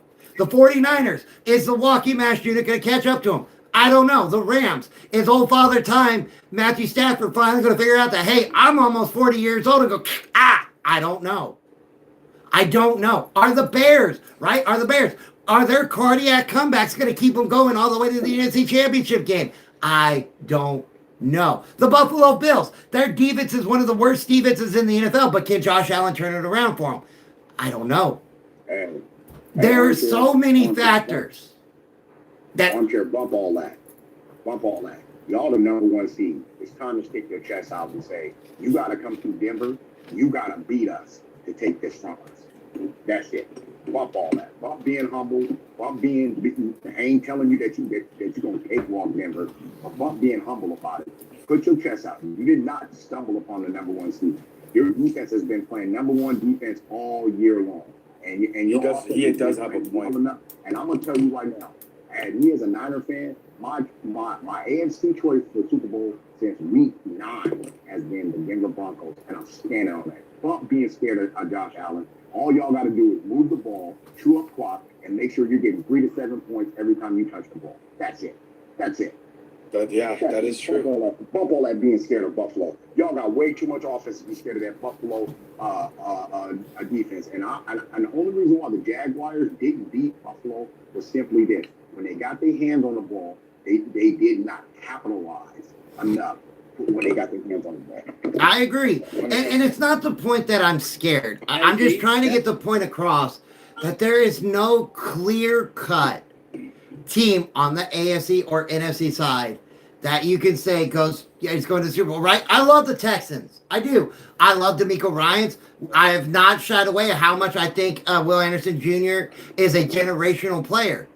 But that's their defense. We know about their defense. But we're all scared about their offense. Look at the Steelers. ARMCHAIR. Go ahead. I'm gonna tell you like this here. Their defense is gonna get tired before ours do. And our defense just need to have them make a few stops, dog. And I guarantee you, we gonna score on them. Their defense is gonna get tired in Mile High before ours do. That's a huge plus right there, dog. I'm telling you. I feel like that Jacksonville loss was a blessing because it made us realize we need to do some self-evaluation on defense. We need to play better. I'm going to call this right now, guys. That's a good thing. I'm going to call this right now. Just pay attention. We will run the quick no-huddle offense most of the game. Watch. I already know. We're going to speed the tempo up. Yeah, and Bo Nix does way better in that situation. KG, and you're right. You know why? Quick decisions. If nobody seeing it, but if you go back, we had PJ Locks playing free safety, and it was getting killed, dog. He was getting killed. Now we moved the Hufanga to free safety, and PJ Locks down in the box where he's good at. He's a good tackler. Hey, by the way, Denver Broncos, you're welcome. You're welcome. Thank you so much for him and Greenlaw. Hey, Hufanga was the best pickup the Broncos did all offseason. And I remember and this was before I met you, D, when the Broncos signed Hufanga, a lot of 49er fans, I said, were like, ha, you signed an injury-prone guy. And I'm sitting here back thinking, well, now he's an all-pro. He's on the all-pro team. He's been absolutely lights out. He looks rejuvenized. He looks like a freaking younger Troy Polamalu. Okay, but I want to tell you why. He's the best safety in the game, bro. He's the best safety in the game this season. Hold on. I want to say this. I want to tell you why the Niners didn't re-sign Hufanga. It is because Hufanga did already show he was all pro and he had that. But in the year because he got injured when he tore his ACL, he tried to come back and do too much. And he re-injured himself, and also that because he tried to do too much, he would put himself in guessing wrong, and he put us in bad predicaments and guessing wrong, which made him so it became a thing was do we just go in a youth movement and go, and we had to get cheaper too. We had to get cheaper because we had dead money, and we had that bum by the name of Brandon Ayuk. All right, how am I feeling about the Bills? All right, hold on. I'm going to answer. Who's covering the tight ends? LG, great question, and that is going to be a key factor for the Broncos defense. What defensive player is going to cover Kincaid and Knox? Very easy, Dre Greenlaw and Jahdae Barron. Those are going to both likely be your two players that are going to cover the tight ends. And yes, Knox and Kincaid worry me because they are very good tight ends. It could be Pat too. See, don't be surprised if Trinard's on him now. Y'all are worried about their tight ends, but if you watch the game yesterday, They both got one reception the entire game. Hey, Bryce, Knox got Bryce. one, and Hey, Kincaid got one. What's your question, The only Revan? thing that I'm worried, the only thing that I'm worried about is Cooks on Moss. Brandon That's all. Cooks. That's the only thing I'm worried Watch about, out for dog. Brandon Cooks. No, You gotta no. watch. Hey, as long as you don't let your defense allow a Yeah, absolutely. You're right. No stupid penalties. Come down with it. Hey, can I ask D a question? Go ahead. Hey, is that true about y'all stadium, dog? They saying about the current, about it, it's surrounded by a database system or whatever. They'll have to trade him, Revan. Let me clear it up. Practice field has a power plant, has a like power grids next to it. Yeah. And listen, that is the stupidest thing that I've ever heard of because Somebody told me that, man. yeah, no, that's I read that too. I read that too about that's why all the injuries. That way, hey, what about the years we did get injured? We still practice in the same place. Like in 2023, when the Niners had lead and they didn't get injured, they still practice in the same place. Listen, that means when you walk by a power grid yourself, that means that that's not true. I mean, if that was a big concern, they definitely would not be holding a Super Bowl in Levi Stadium. That's not true. Yeah, they were saying it was over the. And you better spy Allen. He will run all over the place. LG, you're 100% correct. Hey, and guess what? If you and I've been there, I've been on the field. The grid is not even super close to the field. It's nonsense. Joey! Patriots looked good last night, brother. It's clickbait for somebody to say. I don't think it's going to be the Steelers, brother. I think it might be the Texans. It's clickbait. That's just my thought. Hey, Bryce, talk to me about it, big dog. Well, what I want to see as a Broncos fan, I want to see Drake Greenlaw get back to his 49er days. He was a beast. I mean, he was a beast on the defensive end. To be all honest with you, I think a lot of the players, they didn't want to get injured in the last couple games. I think they're going to go full tilt. Here's the thing about Greenlaw getting back to that status that you want him to get back. Greenlaw played. Yeah, prove that the coaching for the Packers didn't know how to finish a game. That's all it did, Revan. That's all it did. And I'm sorry for talking over everybody. But, Revan, that's all that Green Bay Packers lost. It wasn't about the Bears winning. Yeah, they won. But it was 21-6 in the fourth quarter. That was about the Packers' coaching staff and everything not finishing a game. Drake made first playoff game. It was fine. No, okay, Joe. Patriots played good. I'm not saying they played lights out. The Patriots played good. You won 16-3. Now, if anything, and I want everybody to say, I can't believe the Broncos only beat the Chargers 19-3. Well, the Patriots just beat them 16-3, so give me a break. The Chargers have a great defense. They really do. It's that offensive line. And I was saying it all game. You did not want Trey Lance in that game at all. And it looked like at a point in time there that he might have to have gone because, man, Herbert was absolutely getting beat up. I think all those blown coverages we have is because Vance Joseph just wants to get cute and try things out in the season for the playoffs. That's what I thought. He got word from Sean Payton. Thank you, Mikey. That's what I've been saying. What do you want to say, Denver Dev? You keep calling my name. I know. Denver Dev wants something. Denver Dev's got something to say. Oh, you I want to talk about it. What happened? Oh, you know what happened. We lost. But what happened, though? I thought Trevor Lawrence was supposed to take care of business. He did. I got people crucifying Brock Purdy, and he won the game. Stop. It's just the way it's going on. Joey, that game was not on Herbert at all. Please, I'm sorry. Can we put that to rest? That game last night was not Herbert's fault. No. Herbert did everything he could to win that game. It was 100% on that offensive line. 100%. Were the lights too bright for Liam Cohen? Why'd you guys not run the ball in the first half if you did in the second half? Like, what the fuck? Oh, no, he wasn't seeing ghosts. He was seeing defensive linemen about to crush him.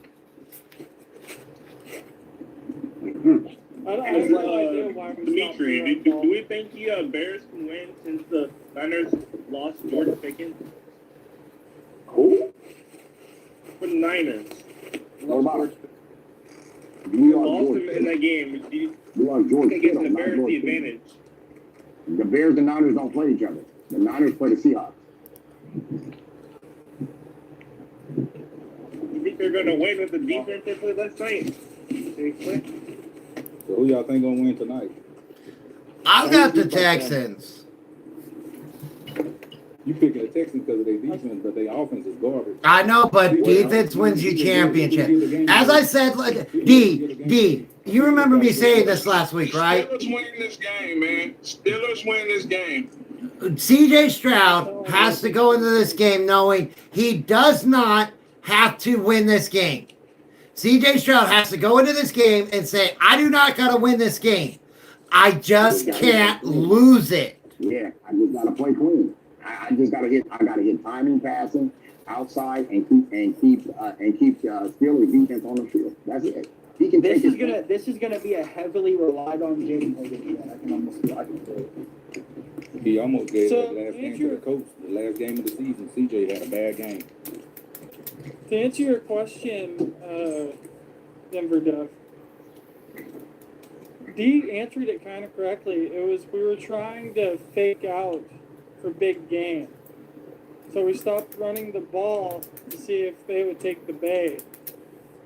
Yeah, but okay. Now I'm gonna say this. This might have been on a rookie head coach here. Okay, and I love Liam Cohen. I told you, Bryce, when they hired Liam Cohen, that was the best coach for them because of what he did in Tampa.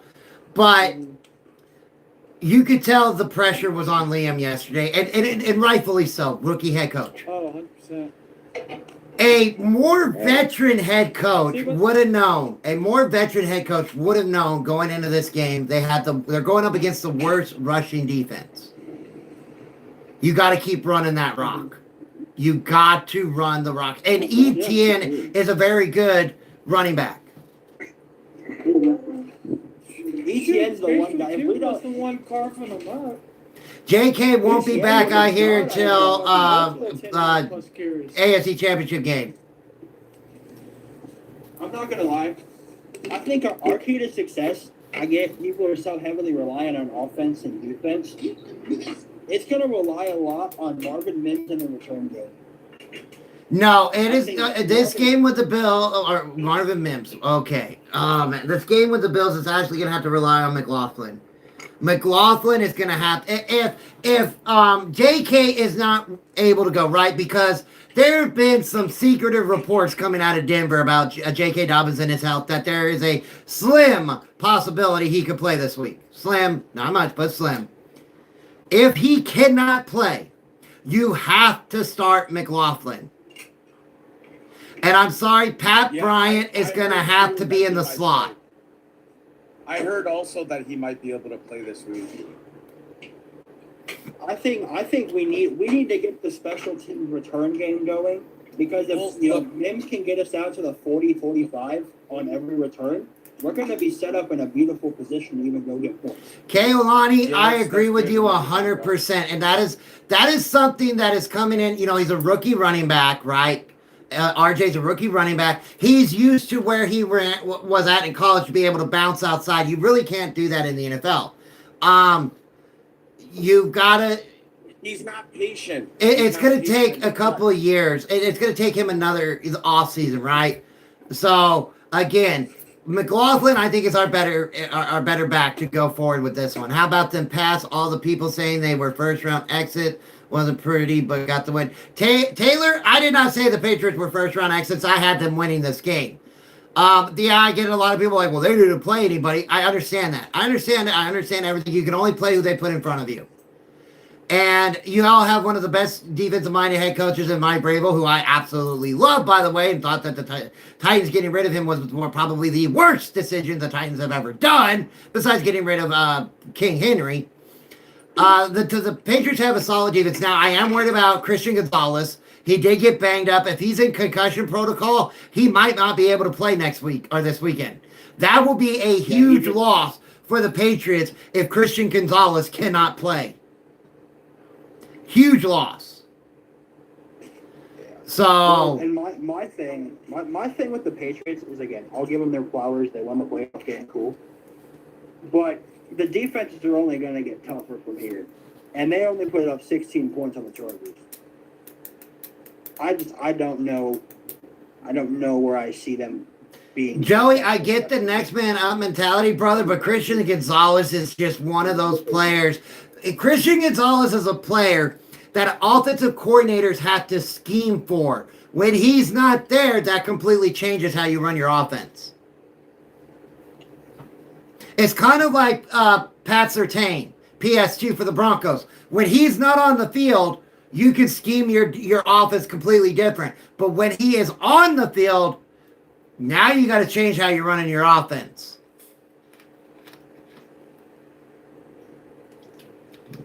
Absolutely, the Texans should worry about their offense. Again, I've said it once and I will say it again.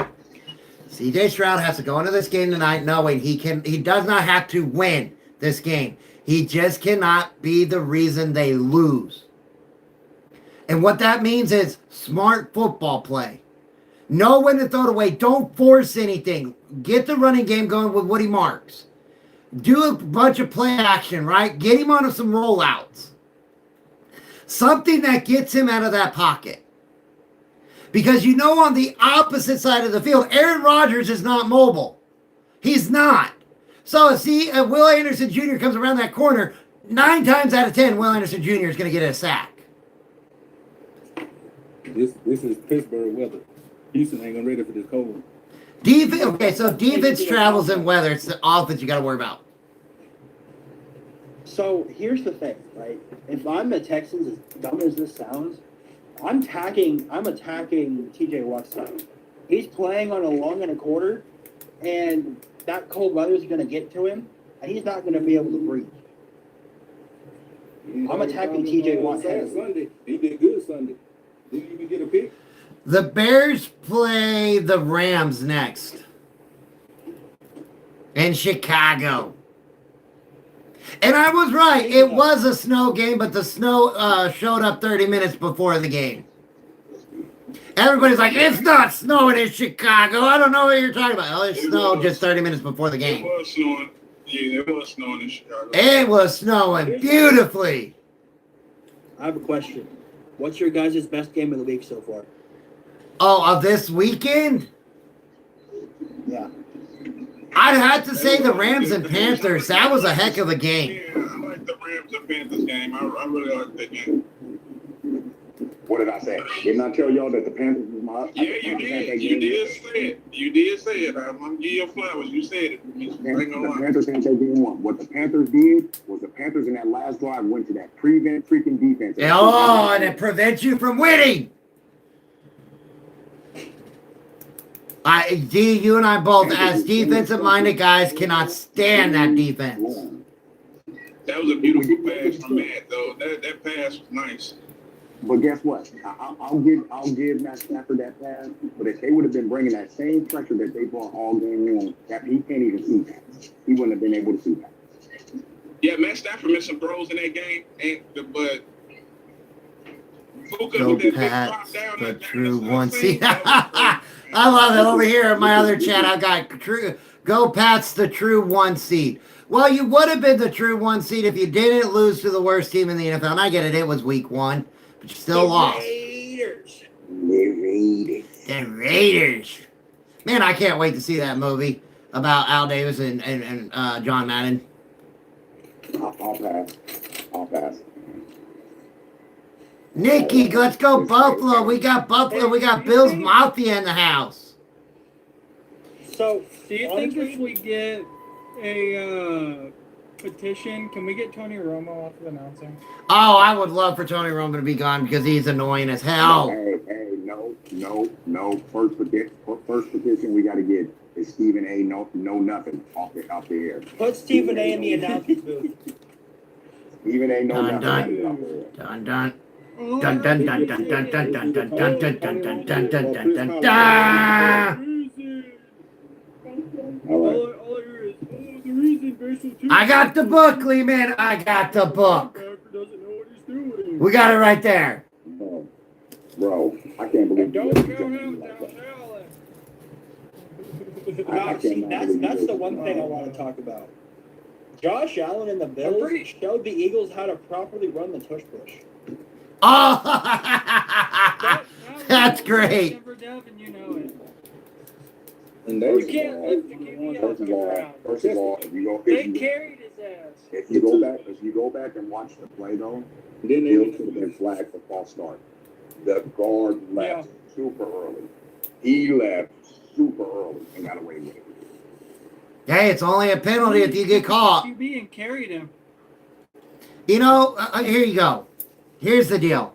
Everybody can go right ahead and discount my Broncos. I'll take it. I've said it all year, and I know D will agree with me because he's heard me say it. Discount my team. Call us frauds. Call us the worst one seed. I don't care. But we are the one seed. We're a team that wasn't even supposed to win 9 games this year, and we won our division, which everybody said we were going to be last in. We had 14 wins, which everybody said wasn't going to happen, and we are the one seed. You don't get the one seed by it being handed to you. We had to do something this year to get that one seed, and it's called win games. It doesn't matter if you win by 1 or 100. A win is a win. Do you think the Bears are going to luck against the Rams? Or are they going to... I don't know. That one's got me with Matthew Stafford, Puka Nacua, Devontae Adams. If they can do what Green Bay did, and get up on them, they won't take their foot off the pedal. Now, Patriots Nation, I have never said the Broncos have had the number 1 defense. D, have I said at any point in time that the Broncos had the number 1 defense? No. Exactly. Who have I said has the number 1 defense in the NFL? The Raiders. The Texans. The Texans have the number 1 defense. Will it be okay? Let's say, for instance, right? And what's going on? Let's say, for instance, the Broncos and the Patriots in the AFC Championship game. That would be a beautiful championship game. It really would. It really would. Let's say the Bills face the Patriots. The Bills play the Broncos. I'm not gonna lie. Words. I have nothing but respect for the Bills. They're my second favorite team in the league. I've been a big Josh Allen fan since he came out of college. But man. Is it bad of me to say I think we win by a touchdown plus? You can think that I think we win by a field goal. Like I said earlier, I think we win by 3, but the more I'm thinking about it and reflecting on what that offensive line did against a good pass rush, but like Denver's pass rush technically is better than the Texans. We have more sacks, more QB pressures, and more QB hits. So I think Josh Allen's going to have a hell of a time trying to get out of the pocket, but I think that's going to play a lot of role. 49ers Broncos Super Bowl. That would be interesting in Santa Clara, Mikey. That would be an interesting Super Bowl. That'd be a fun Super Bowl. I'm happy for one thing, okay?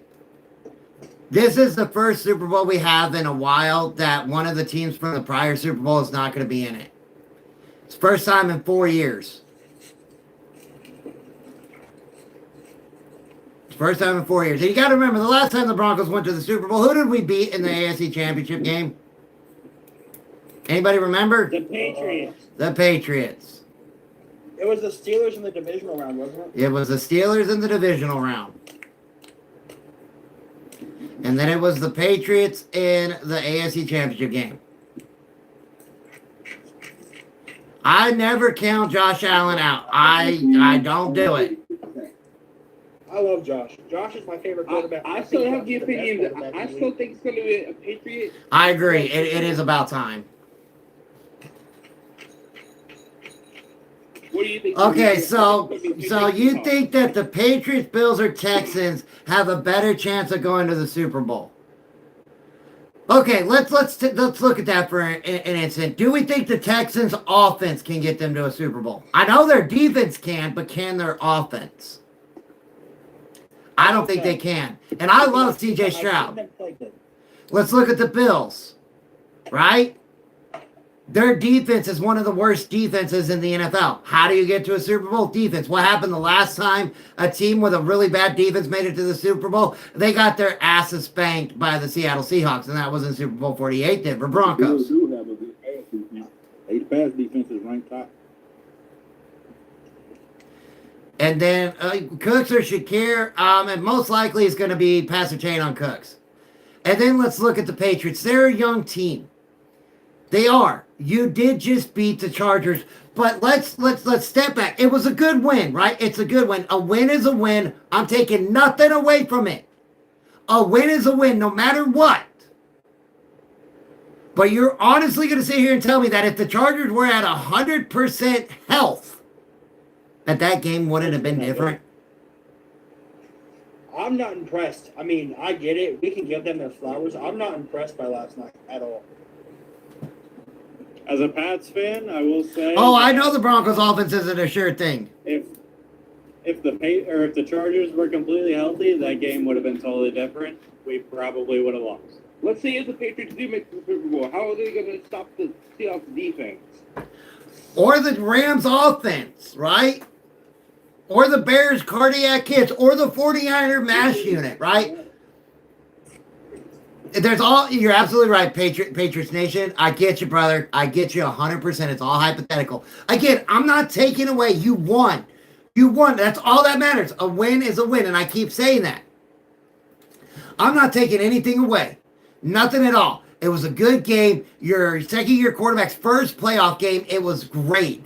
It was great. You won the game. I'm taking absolutely nothing away from that. But before we crown them the kings of football, before we crown them as the dynasty coming back to life, we got to see you play in the Super Bowl. Go up against really tough teams. We got to.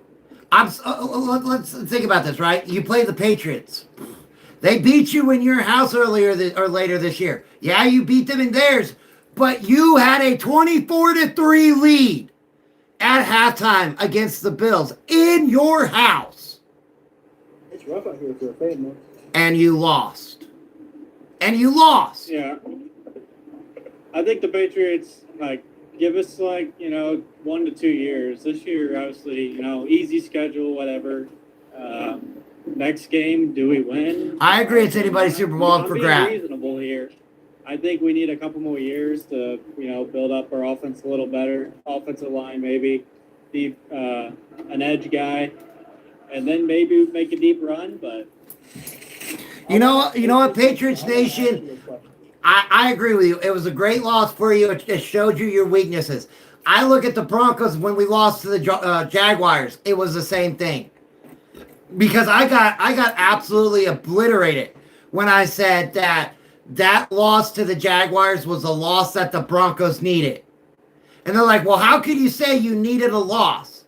Because you needed to see where your weaknesses are to turn it around. To hold, build up your team. You don't want to go into the playoffs without a loss, basically, because if you do that, then you think you're unstoppable. And then the holes really show up in the playoffs. So that loss to the Jaguars helped us. That loss to the Bills helped you guys. Again, 24-3. And then you lose. It showed you things. It showed you things that might not have been on tape if it was not for that loss. Same thing with the Broncos losing to the Jaguars. Things showed up on tape that you may not have seen if you didn't lose that game. winning so much does lead to complacency, unfortunately. It does. Do we think the Seahawks are a legit team since their defense proves so? They have a good defense, but it all depends what Sam Darnold are you going to get? What Sam Darnold are you going to get? That is the big question when it comes to the Seahawks. Can I say this about the Seahawks? If the Seahawks lose their running game, they're in the trash heap. They're done. If anybody stops their running game, you put that game on Josh and Arnold. The Seahawks are done. Yeah, they don't want to put it in the arms of Darnold because they in trouble. I can tell you this for one thing. I really hope I'm not hooked up to a heart monitor for this game. That's all I got to say. That's it. My blood pressure and everything's going to probably go through the roof. I might put on my watch just to see what my peak heart rate is. Yeah, I'm gonna be wearing my watch. My watch. We've been doing to this go the sit whole down. season, so we ought to be used to it now. We've been doing this the whole season. Oh, I'm not used to it. That Giants game really was a heartbeater. Oh my gosh! Oh man, that Giants game. Ooh. Oh, that one. Play and go home mode. But this one's different. Exactly. It's win or go home. It's one and done.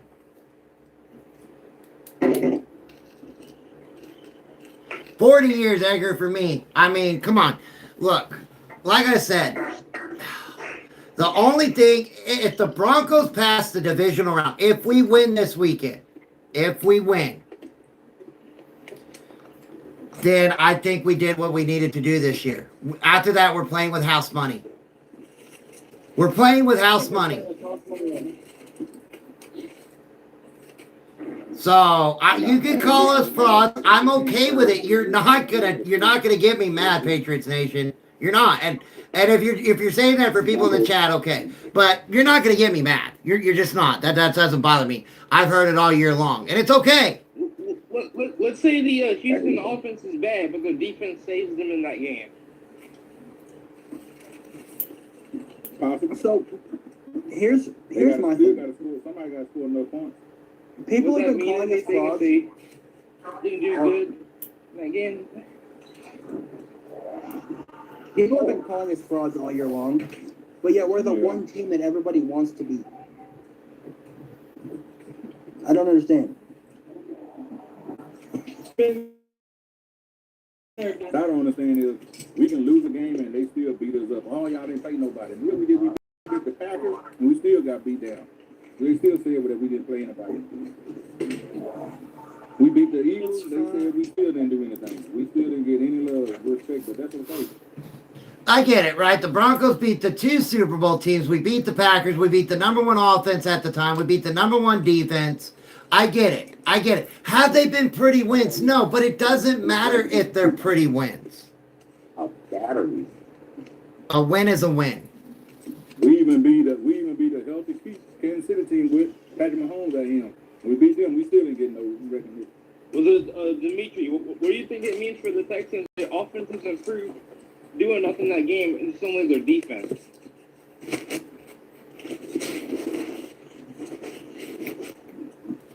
Hey, ZB, what do you got, brother? It looks like you are a Bills fan. What is your take on this game? Sure.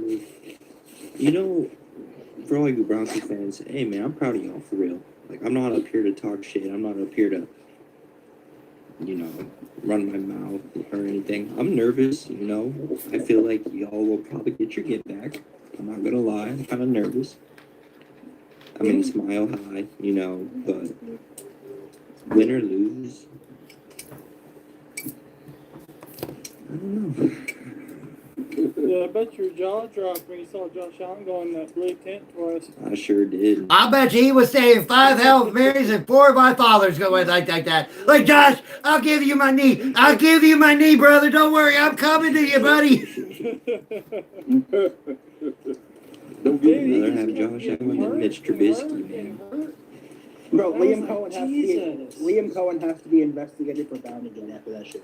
Oh, yeah. Dude, I tell you, when I saw that, his leg go like this, I was hurting. And I like Josh Allen. I've not shied away from saying that I'm a big Josh Allen fan. I'm a big Herbert fan, Trevor Lawrence fan. I am, because they are our future quarterbacks, right? Allen, Herbert, Lamar, Mahomes, they're all our future. Because we're out of the Brady age. We're out of the both Mannings. We're out of that time. Now we need these other quarterbacks to step up and see if we can get back into the age of great quarterback play. So I don't want, and number one, I don't want to see anybody hurt. When I was watching that 49ers game yesterday and I saw Kittle's calf muscle pop up close to his knee, I looked right at my future son-in-law and I went, he just tore his Achilles tendon. And I love Kittle. I love Kittle. And so, I mean, yeah, this is a rematch game. Last year was in Buffalo. This year it's in Denver. We got spanked. Last year the Broncos were just, and it's like I told everybody going into that game, I didn't care if we lost 100-10 or 100-0. I didn't care. Why? We hadn't been into the playoffs in 9 years. I was just happy to be there. This year's different. You're the 1 seed. You have home field advantage. You have to do something. Make it to the Super Bowl or not. As long as you are not one and done, I don't care. In my opinion, if we pass the divisional round, we're playing with house money. I know it means absolutely DK nothing. Metcalf can carry the Steelers. I know it means absolutely nothing because it's Buffalo, but it's supposed to be a high of 34 here on Saturday. To my knowledge, so far, the Broncos play first on Saturday, and the 49ers and Seahawks play second on Saturday. And then I believe the Rams and the Bears play first on Saturday, and the Patriots and whoever wins tonight plays second on Sunday. I think DK Metcalf might carry the Steelers.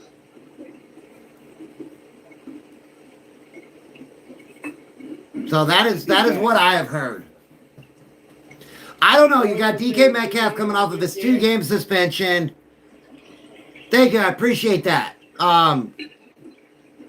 DK Metcalf is coming off his 2-game suspension, which, again, I like him, but he's just a go route runner. He is. The Texans have got a couple pretty good corners. Yeah. I mean, Stingley most likely is going to lock him down. Oh, and for everyone saying that you can beat the Bills by stopping their run game, we're proof you can't. That's not it. We held Cook to 46 yards. The run game doesn't matter. Yeah, but y'all let another Cooks go off though. Yeah, that was a big problem. And I'm sorry, my biggest thing with the Jaguars is they got away from the running game too quick. Okay. That sounds I agree. That, and I don't know how closely y'all are watching their defense, but Greg Newsome and who's the other one? He needs to go away. Greg Newsome and the other guy, they got so complacent. Oh my God. They literally just And then stopped Walker giving a fuck. Little, dude. I mean, y'all shut down the run game. Cook only had 46 yards rushing.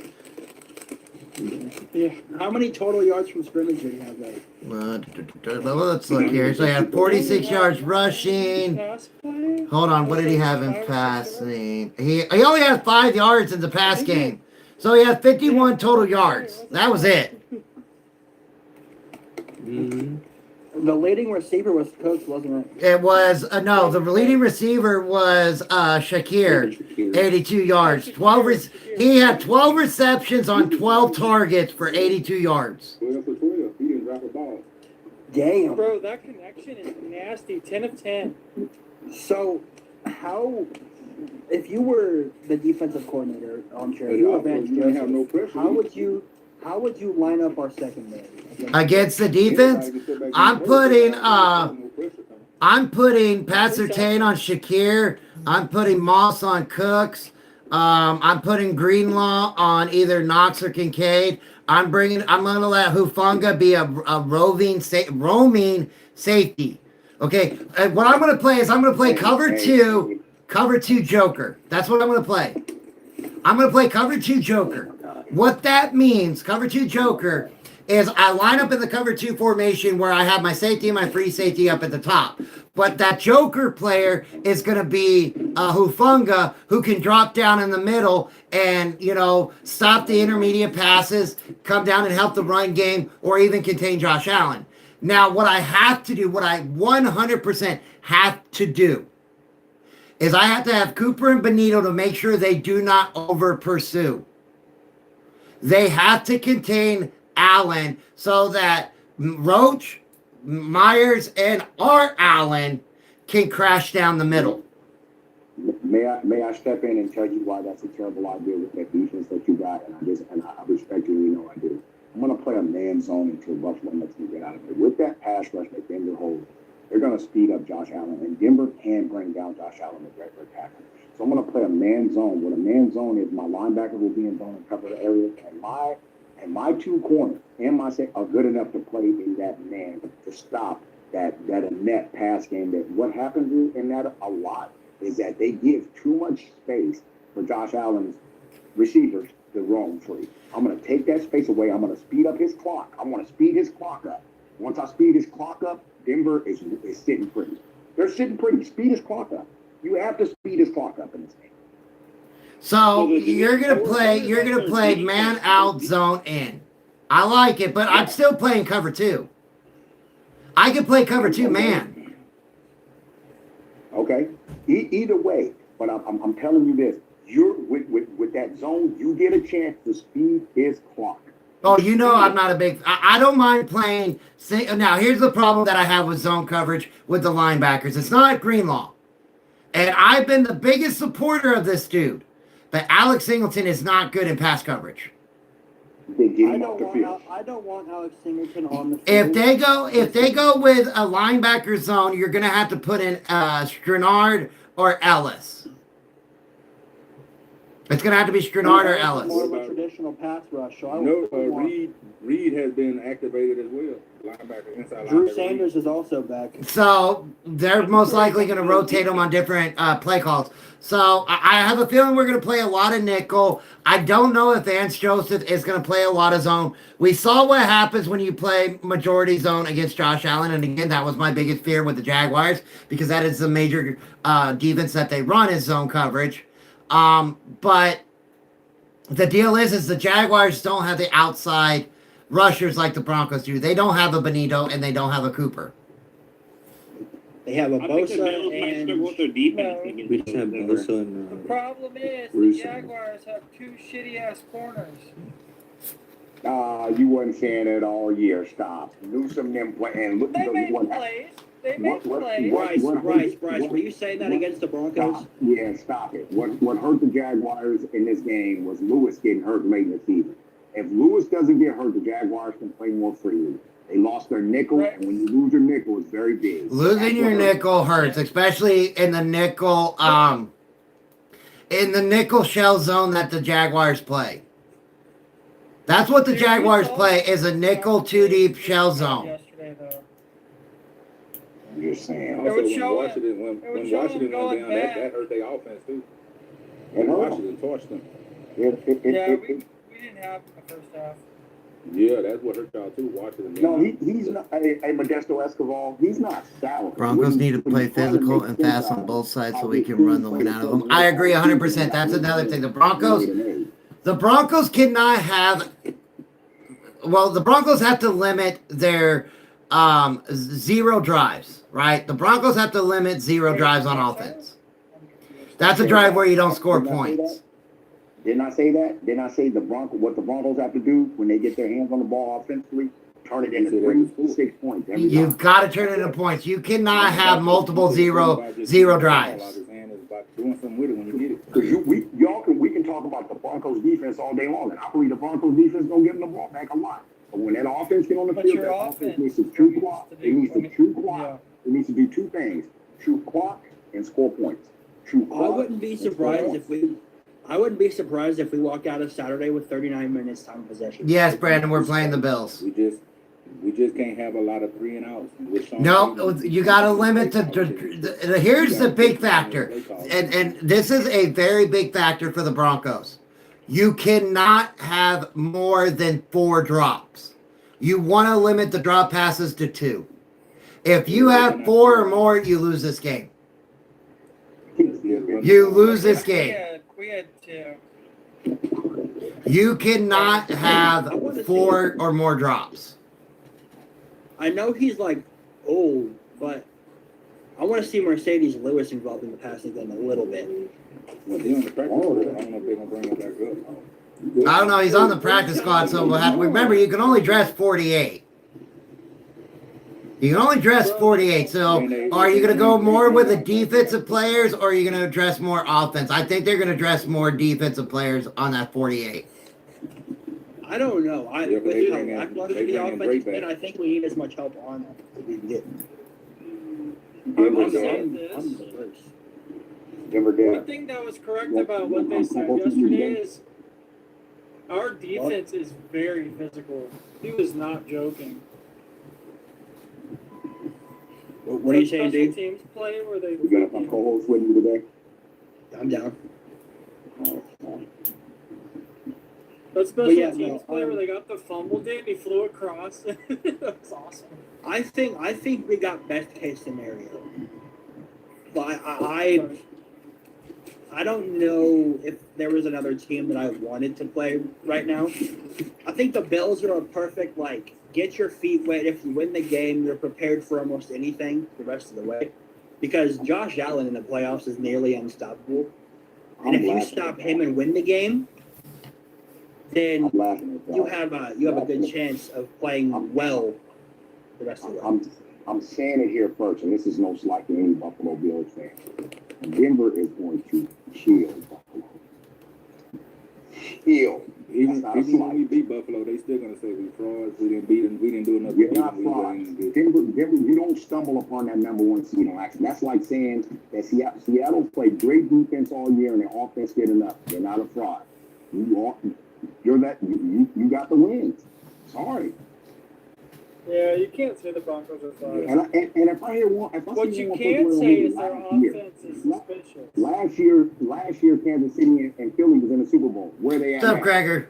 All at home, waiting on the draft. Oh my God, D! I'm so glad you said that. Hold on, one second. Resident hater in the house. Who One second, hold on. I get that boy all pools. Hey, Paul. That boy all pools. Denver, Dad, that's hilarious. Breaking news: the Eagles have landed in Cancun. Hey, so what up? Tell them what you said last week that the 49ers was going to do to the Eagles. Tell them what you said. I said, send their asses home. Hey, Bulls, I hope you didn't bet the over on the Bills-Jaguars game, because if you did, you missed it by 0.5 points. They had a combined total of 51 points. And the high was 51.5. No, I did not. I made my money, and D knows because he called right after it happened, was a touchdown. Yeah, I keep hearing reports that Josh Allen is injured. I will be looking into it. I don't know exactly how, quote-unquote, injured Josh Allen is. No, he hit his hand on the helmet. He has a slight tear in his right knee. We all know. Either way, he's going to shoot up before the game. Oh, absolutely. Josh Allen is not sitting out. Get that Trimadol shot. That's why he keep running that blue tent, because he's going to get But Denver, I just thought we enemies this week. Because I'm rooting for the Bills because my wife's a Bills fan. I got to rock. You got to rock with him, man. Happy wife, happy life, brother. So right, Bryce. See, I just here's thought the that thing, was though. wild. The predicted was 51.5, right? And they scored 51 total points. So can you imagine all the people that went over and lost all that money? Oh, I know, right? Imagine all the people who went over in half of these games and the kid just missed the last second field goal.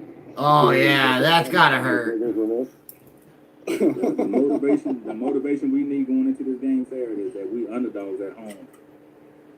If there's anybody in the Josh playoffs Allen that has played I all trust to give season us the long game since in a week clutch 3. moment. Look, I know Josh Allen's injured, but I think I know Josh Allen's going to play no matter what. He won't be so mobile playing the Broncos. Okay, all right, so here we go. The knee, right? He's going to put a brace on it. Plain simple, cut and dry. Oh, absolutely. He's going to put a brace on it. Will that cold weather and everything affect? Yeah, maybe. Not much. The spread right now is the Bills, what is it? The Bills by 1.5. And what do they got for the spread? They're saying over under 46.5. Bills by 1.5. So Yeah, I'm taking the under. he about to make Denver here's a look fun sorry. fact. Every game Denver's been favored in this year, we've lost. Every game that we've been underdogs in, we've won. So hey D, they already got Seattle by 7 in that game. Number 6 team. It's supposed to be 33 degrees and partly cloudy for that game in Denver. Partly cloudy with a good gust, and it's going to be 34 degrees. It's going to be crisp. Yeah, it's already been snowing in Denver. It ain't been snowing that much though. Yeah. We've gotten like 2 snowstorms, and they've all been like an inch. The deal, let's hear, the Texans going to go to the Super Bowl. Hey, I wouldn't be mad about that either. And then when you got that cold, that weather. Bills were getting banged up, which is good for us. They're on a short week. That's nothing for us. Hopefully Bills' lungs start hurting. That's the deal. The Broncos and the Bills, okay? You're going to have to get them tired. You're going to have to keep... You cannot do what the Chargers did last night. The Chargers were wearing down that Patriots defense, and then they would freaking substitute, which allows the defense to substitute. You can't do that.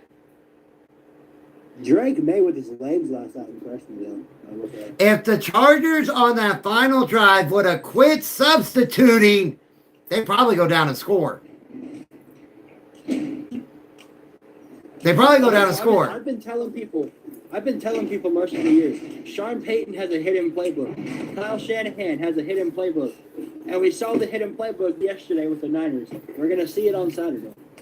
Hey, if we do as long as it works, that's all that matters to me. Am I worried about this game? Absolutely. Am I going to be dissecting this game all week? 100%. I'm going to be dissecting all the games this week. Yeah. Jawan Jennings with the throw on the run. Bro, that was a beautiful pass. You know what was a beautiful pass was that Brock Purdy pass. I know Allen is locked in. Allen has to be locked in. I needed 2 Armchair. yards from Christian McCaffrey, and boom, he got it for me with that touchdown, and they got the win. What's that? I went perfect this weekend. What's up for the Armchair? Broncos need to utilize Evan Ingram more in this Bills game. Yes. Drake May. Doing that trick pass to Drake May and he overthrew him. I also think we got to use little Jordan Humphreys, but the key factor is McLaughlin has to be the starting running back if JK can't go, which I don't think he can. McLaughlin has to be the starting running back. Because McLaughlin was averaging 6 yards per rush. And he runs through the tackles.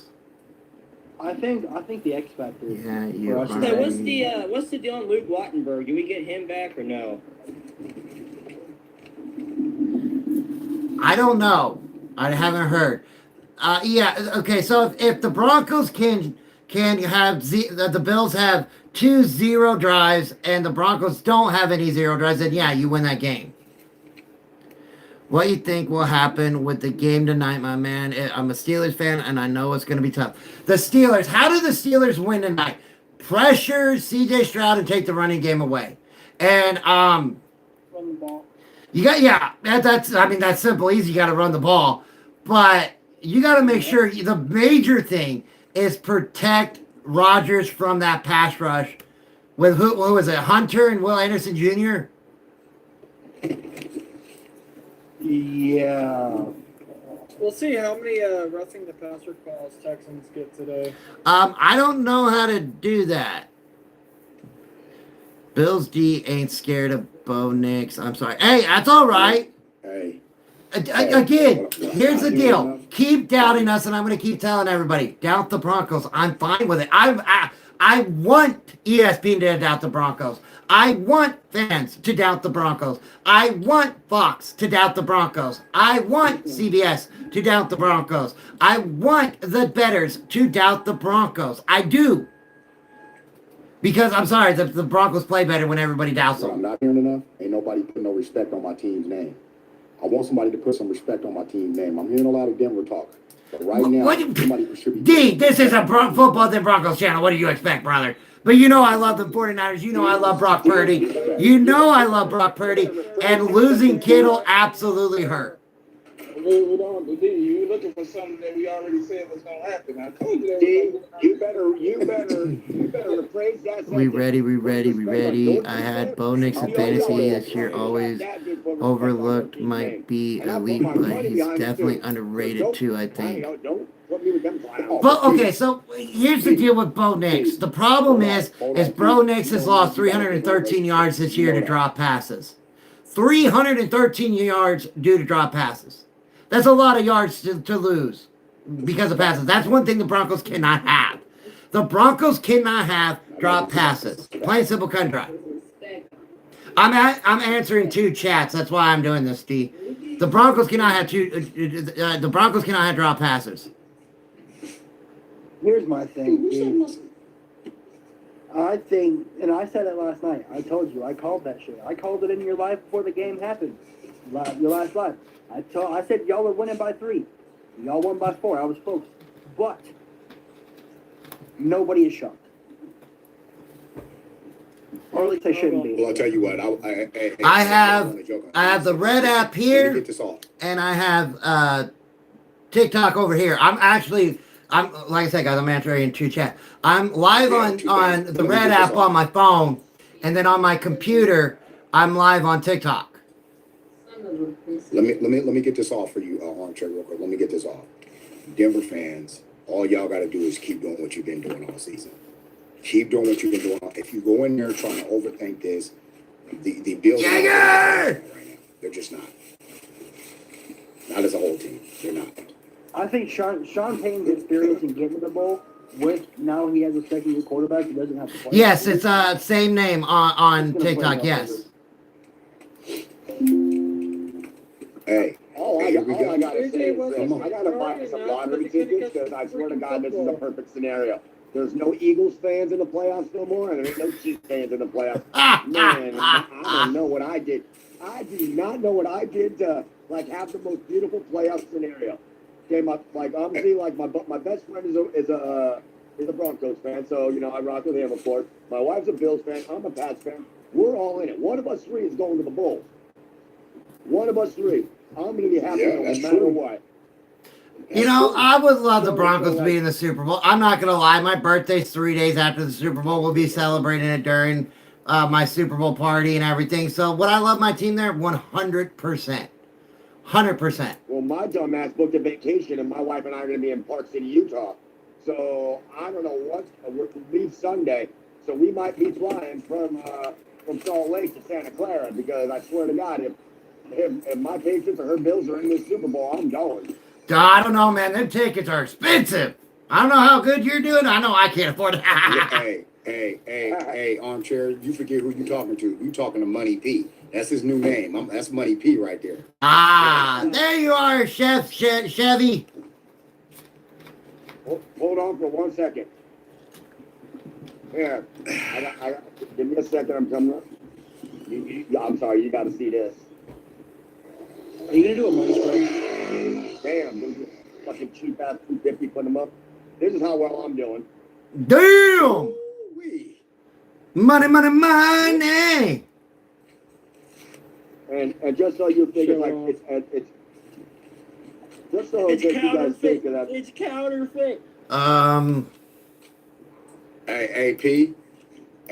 There you go, Chef. Hit the request. I'm sending you an email. I'm sending you a text message as we speak. Hey, Pools, man. Come on. Show the love. Spread the love. Even got a rap. I ain't count out Houston. I never will with that defense. I never count out a dominant defense. I'm supposed to go up to the hill for my birthday. My birthday is February. Let me see if I can bring you up, Chef. I might, if the Broncos make it, I might go crazy. Break bread like Jesus did. Stop it. Don't put Jesus in none of that conversation. There you go. All I need. I'm good. Because guess what? He's driving me into the promised land. Here we go. What's up, Chef? Hey, y'all talking all that Denver Broncos stuff. Let's go, Josh Allen. We got the winter soldier. I'm just here to tell you. Ain't you a Chiefs fan? I'm a Buffalo Bills fan. Hold on. Oh, I thought you was a Chiefs fan. My fault. My apologies. No, hey, listen, man. We've been playing hurt since week 3. Hey, you know. Hey, guess what? Oh, here it comes. Guess what? Oh, here it comes. As a Niner fan, my eyes bleed for you. My eyes bleed for you. They don't. They don't. They really don't. Stop. Yeah. Hey, guess what? Hey. I don't want to hear about nobody's injuries. Hey, I don't want to hear about listen, nobody's injuries. hold on. Gabe Davis went down with the same bend back that Josh Allen had. Josh Allen ain't even go to the blue tent, and his knee bent all the way backwards. Yeah, man, when I saw that looked like it hurt. He's feeling it today, though. And 2 plays later, he ran a touchdown in. What are we talking about? You better count. Josh Allen is superhuman, bro. It's called momentum. That dude is Superman. No, Josh Allen is super crazy because he ain't taking care of his body, and he gonna end up like Phillip Rivers. That is, well, okay, you know what? That makes an interesting point. That is one thing that I've worried about Josh Allen a lot, is him not taking care of his body, because look at Herbert, right? Now, we can say Herbert, it's because of the offensive line, which is 100% accurate. But there's at a point in time as a head coach, you got to protect your star quarterback. You just got to. And if Allen goes down, you're done. You're done. That's it. They got number 1 draft pick Mitch Trubisky in the back. Yeah, he's gonna do it. He's gonna shock the world. Imagine that. In full style, bro. Imagine that. If Josh Allen gets hurt and Mitch Trubisky takes the Bills to the Super Bowl. Hold on. Hey, here it is. Last game of the season against the Jets, Mitch Trubisky put up 300 yards. Stop it. I could have put up 300 yards against the Jets. I could have put up 300 yards against the Jets. Honestly, I'm disappointed. I'm disappointed that he didn't put up more against the Jets. He put up 300 yards. I swear to God, I will laugh my ass off if Allen gets hurt and Nick takes him to the Super Bowl. But we had like 150. We had $150 on the ground. Oh my God. This man did not say against the Jets. Mitch Trubisky put up 300 yards. Hey, against foreign high school. I ran for 45 against the Jets in that game. You just didn't see me. Yeah, I did. I saw you was logged on Jets. Patrick Mahomes went down. He went to be a. Here's the deal with the Bills, okay? Hey, look, y'all just hating. Hey, y'all hating. We've been banged up the whole year, and we 13-5. I got breaking news. You ready?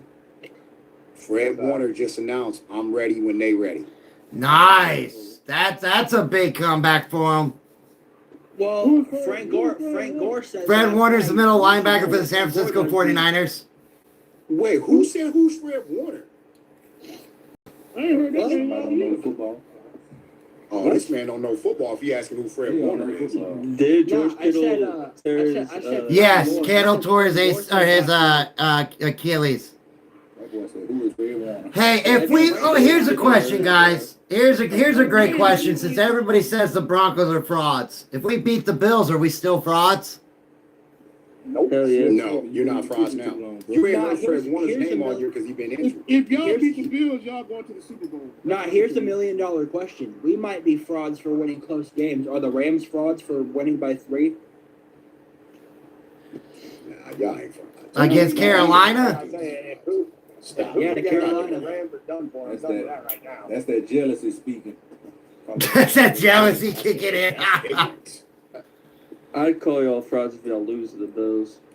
I ain't calling you fraud. You were still what? 13-3 or whatever. 14-3. 14-3 for the season. No. And we got a second-year quarterback, and we got the number 1 seed, and we frauds. I don't care what you say, because guess what? Last year the Chiefs were frauds because they won all them damn close games to win the Super Bowl too. In 2020, the Chiefs were frauds, bro. 2021, the Chiefs were frauds. 2022, Yeah, but their the Chiefs were offense frauds. was better. 2023, the Chiefs were frauds, bro. Okay, so let me ask this question.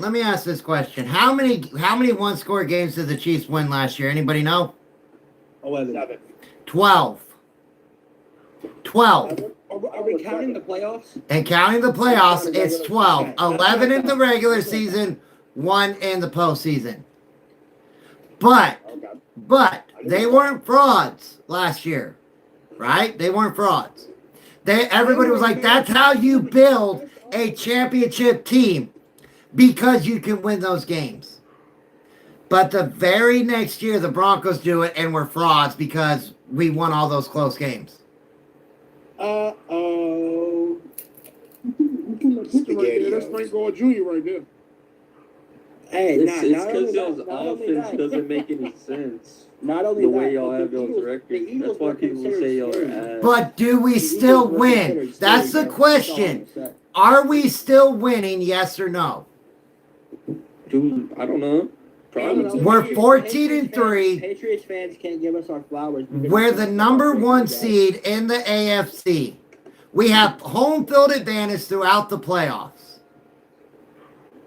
Yo, Denver fan, you gotta go through the same thing like us. You gotta prove it that y'all are 1 seed. I ain't got to prove shit. We weren't supposed to be here. Very true. The Broncos were not supposed to be here. Everybody said the Broncos were only going to win 7.5 games this year. Yeah.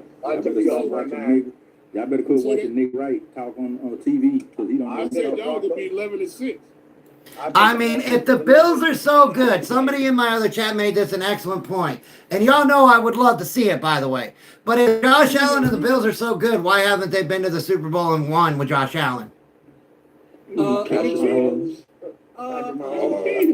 So what you're saying is that Josh Allen is just that bad that he can't beat one quarterback? I mean, Joe Burrow beat him.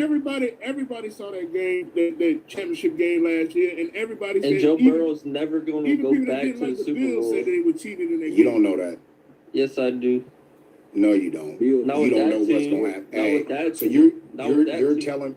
Well, no, exactly not with that team. But you can't say he'll never go back. Well, at least with Never- Cincinnati, you'll never go back. That was a fluke. Well, you But just at might the- say that. Let's see here. Mahomes had his number, not going to lie, but he ain't here. So Allen going to be in the bowl. Okay, wait a minute. Timeout. Got to answer this question. So you're telling me since Mahomes is not in the playoffs, and again, this is on my other chat, since Mahomes is not in the playoffs, that's the only way your star $330 million quarterback can win a Super Bowl? Then why am I paying him $330 million? If my guy can only win a Super Bowl because Mahomes isn't in, or Burrow's not in, or Lamar's not in, then he ain't worth no damn $330 million. Hold on. That speculation only came up because Ryan Clark made it a deal because he's racist against Josh Allen. No, my brother. I was answering the other chat. I know what he's talking about. That's what I'm answering. Ryan Clark made that speculation up because he's racist against. Well, it's just Ryan Clark, man. We all know how Ryan Clark is. It's the same thing with Nick Wright. I would love to debate Nick Wright. I'd have a lot of fun. Ryan Clark made that headline on ESPN, Football Talk, and his podcast. But again, they said it yesterday during the broadcast of the game on CBS. Is this his year? Is it? Wow, man, that's messed up. Funny, but messed up, Yeager. They said it yesterday. Is it Allen's year because you don't have Mahomes, Lamar, or Burrow? Here's my deal. I'm paying this guy 6-year, $330 million contract. It shouldn't matter.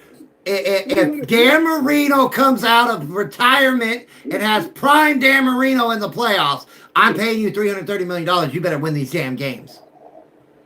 I'm not paying you to win playoff games not there. I'm paying you to win when they are there. I'm paying you to be better than them. I'm paying you to bring me home one of these right here. I'm paying you to bring the Buffalo Bills their first ever Super Bowl. I'm not paying you to make excuses. They're paying him. But they're paying him to field a JV team around him, but make him win. No. They're paying him that money to keep him because he's the best quarterback in the league. Why he ain't won a Super Bowl?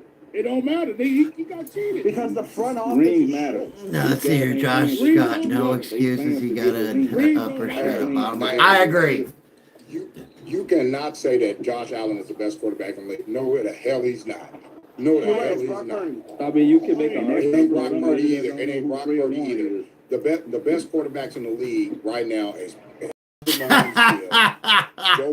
Nathan, that was great. I love it. What are you saying? I said Matthew Stafford is one of the top three quarterbacks. No, Patrick before Mahomes, Joe Burrow, that. and Matthew Stafford. Are they in the playoffs? Are they in the playoffs? They're not in the playoffs. They're still the best quarterbacks in the league. And here, Jagger, I'm gonna say this to you. You know why you got to say they're the best quarterbacks in the league? Because ain't nobody saying about Patrick Mahomes he gonna win it because Josh Allen ain't in the playoffs. They're afraid of Patrick Mahomes sitting on IR. Stop it. We want San Fran. We want Seattle. You could take any one of those three quarterbacks and put them on any team, and they're gonna be elite.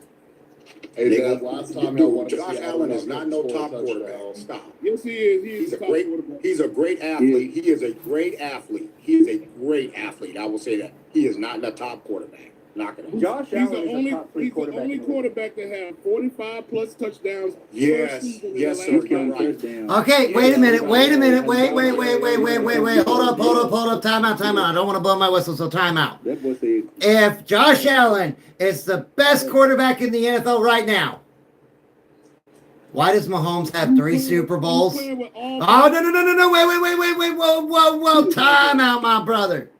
If he is the best quarterback in the NFL, it should not matter who is on his team. It should not matter who he's throwing the ball to. If he is the best quarterback in the NFL, why does he have 0 rings? Bro said he was playing with all backups like Mahomes didn't get Juju a ring. Right. That part. Juju was tough. Juju would be the wide receiver 1 in Buffalo. No, he wouldn't. No, Yes, he would. You could have lost your mind. Yes, he would. Juju ain't gonna be the number 1 wide receiver nowhere in the NFL. Juju hate needs to stop. He's a good wide receiver. If Juju came to Buffalo, like week 3, he would have been the number 1 wide receiver right now. Juju Smith-Schuster? Yep. Juju would have been the 1 in Buffalo for sure. He would have. Yeah, he would have. We don't have another one. We got 2s and 3s, and now we got 4s. Yo, Dio, why you just... I'm going to tell you guys, and this may sound whatever, but I think the best quarterback in the NFL right now is Matthew Stafford. Let me answer that. All right, let's look here. I don't dislike Josh Allen. Oh, I love Josh Allen. I just like the delusion that Josh Allen is the best quarterback in the league. I just like that. Look what Josh Allen's not the best quarterback in the league. Look what he playing. Dude, that's everybody, Chef. Everybody's playing with some kind of... Well, technically, we are Super Bowl favorites according to FanDuel.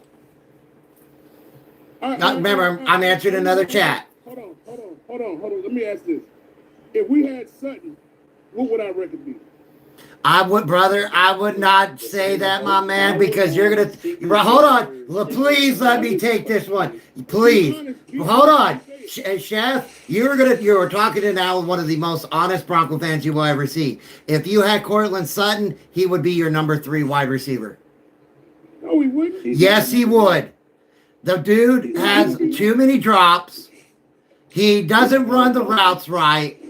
I love Cortland Sutton, don't get me wrong. But if you were to put Cortland Sutton on Buffalo, he's your number 2, number 3 wide receiver. He's number 1. Sutton should be the number 3 in Denver. I don't think any Bills fan would want any what pedestal are we putting Josh Allen on when Denver beats him? Because everyone's talking about this is Josh Allen's year because Patrick Mahomes isn't here. This is Josh Allen's year because Lamar Jackson isn't here. Thank you for the subscription, brother. I greatly appreciate that. We're going to throw Josh Allen on when he gets put out by the Denver Broncos. I want to hear it too, but I'm telling you this. This is the worst team that we done played with in the last 5 years. That's fine, dude. But everyone's saying that this is Josh Allen's year because Daddy isn't in the playoffs. So I don't know what pedestal are we putting him on.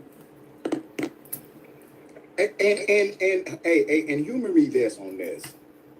Who is Brock Purdy throwing to? That's this all-world wide receiver.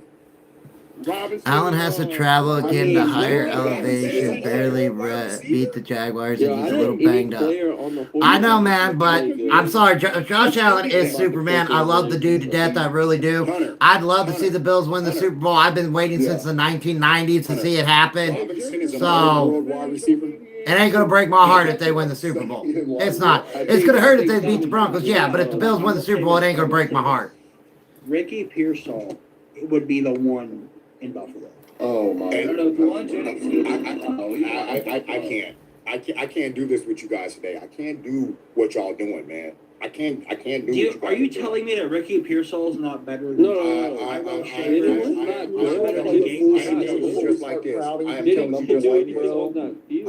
am telling you just like this. Ricky Pearsall is just as much of one as that boy Keon is on Buffalo. All they got to do is get him to act right. He's the same. They're the same count. Keon is trash.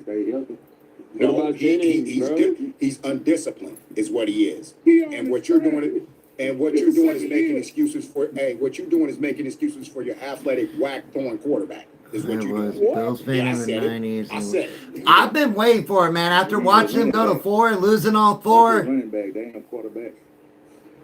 Hey, Josh Allen is a lot of people have the Broncos and the Rams in the Super Bowl. I guess they're overlooking the Seahawks defense. I think they're thinking that the Rams offense is better. So a lot of people do have the Broncos and the Rams. I know when it comes to the AFC, the Broncos are the favorite, and the NFC, it's the Rams and the Seahawks. I think they're tied as favorites. Hey, watch this. Hey, watch this, y'all. Yeah, Buffalo. I know they have Buffalo. Bryce Young is the second best quarterback in the league. If Josh Allen is the best quarterback. Hey, what's going on? The Broncos, Seahawks. Man, that'd be a rematch. And I wouldn't like it because my son-in-law's a Seahawks fan. We want San Fran. Here we come. Said Donald's for the play like shit. Hey, I'm new to this TikTok shit, but I'm gonna make sure I add all y'all. Thank you, brother. I greatly appreciate that. When I get my next camera, my red app will look completely different. I just got to get a new camera that plugs into a USB port, not a C cable. I just know this. I'm telling you from experience on YouTube. Don't worry about it, man. Just wait till you get your revenue up before you make all the changes. I said it once. I say it again. Josh Allen and Lamar Jackson get more excuses than any other two quarterbacks that are supposed to be elite in this whole league. Nope. They get more excuses. Jalen Hurts and Lamar Jackson. Yeah, you got to throw Hurts in there too. Hey, this is why I won't throw Hurts in there. Hurts has a Super Bowl ring. What is Lamar and Josh? Okay, I'll give you that, D. I'll give you that. Hey, I do believe, man. I do believe. Doesn't mean I'm not nervous, but I do believe. Tell that guy be careful what he asked for because Toronto Maple Leafs asked for the Florida Panthers and lost in the playoffs. Very true. I said I wanted the Jaguars. Oh, that's awesome. You going to the game? I know the tickets are expensive, but are you going to the game? Hey, Jalen Hurts has a Super Bowl ring, but he does have 4 first-round exits. You know who else has a Super Bowl ring? Trent Dilfer. Stop. Well, yeah. Hold on. Let me see if I can show you some more. Hey, how many Super Bowl MVPs Trent Dilfer got? It's that simple. There you go. 0. Hey, by the way, Cheapest ticket, 500. That's not bad. Does Josh Allen have? They've been in the league. Y'all like to make excuses and say the Bills don't have a top 5 defense, but Mahomes won Super Bowls with not the best defense. So what's the excuse? I got a better one. Well, okay, the Bills don't have that bad of a defense. They have a bad rush defense. Beat Patrick Mahomes when it matters. We can go back and forth on that. See, I'm in Texas, so I can't go. I'm in East Texas. I'm a Broncos fan out of East Texas. I know. Don't tell Jerry Jones. How many times has Jalen Hurts has yet to throw for over 25 I'm going to ask you again. I'm going to ask you again to answer my question. How many times has Jalen Hurts beat Patrick Mahomes when it mattered? Answer that. 1 time. And how many times has Josh Allen beat Patrick Mahomes when it mattered? Several times in the regular season. 0 times. No. That still hurts me, Wayne, that Marino never won one. No, I'm not. No. If you go back and watch those games, Josh Allen walked off the field. There you go. Yeah, I'm in East Texas, brother. The defense had lost those games. Josh Allen turn the ball over at least once in those games? Yes. Did he have the lead did he- walking off the field? Yes or no? Yes. So how come the defense? Hey, how come the defense don't get credit for giving him the ball back when he was able to take the lead? But they get Nobody's credit not for the giving lead. credit. I'm just saying he was Jags literally. made it with a first year. But- Hey, the Jags did great. Let me just say this real quick because I'm gonna hold on. I'm gonna say this real quick. It's not that I don't like Josh Allen. I don't like the illusion of what you're trying to give that he's this top tier quarterback. Get the job The done. Jaguars with a first year coach did great. I am giving the Jaguars massive props. I love Liam Cohen. I thought he was a great hire. I love Trevor Lawrence. He's finally got a competent offensive-minded head coach. They got a great running game. The best thing the Jaguars did all year was trade for Jacoby Myers and then instantly sign him to a 3-year deal. That was a great move by the Jaguars, and that is something that Jaguar fans should look to build on next year. Hey, what's the excuse now that Drake May went out there and dismantled the top defense? That's what I'm saying, bro. Hold up. He did not. Drake May did not dismantle that He defense. played decent. He played decent. This man was diming to Hunter Henry. All right, let me see. Who do I got? We'll go here.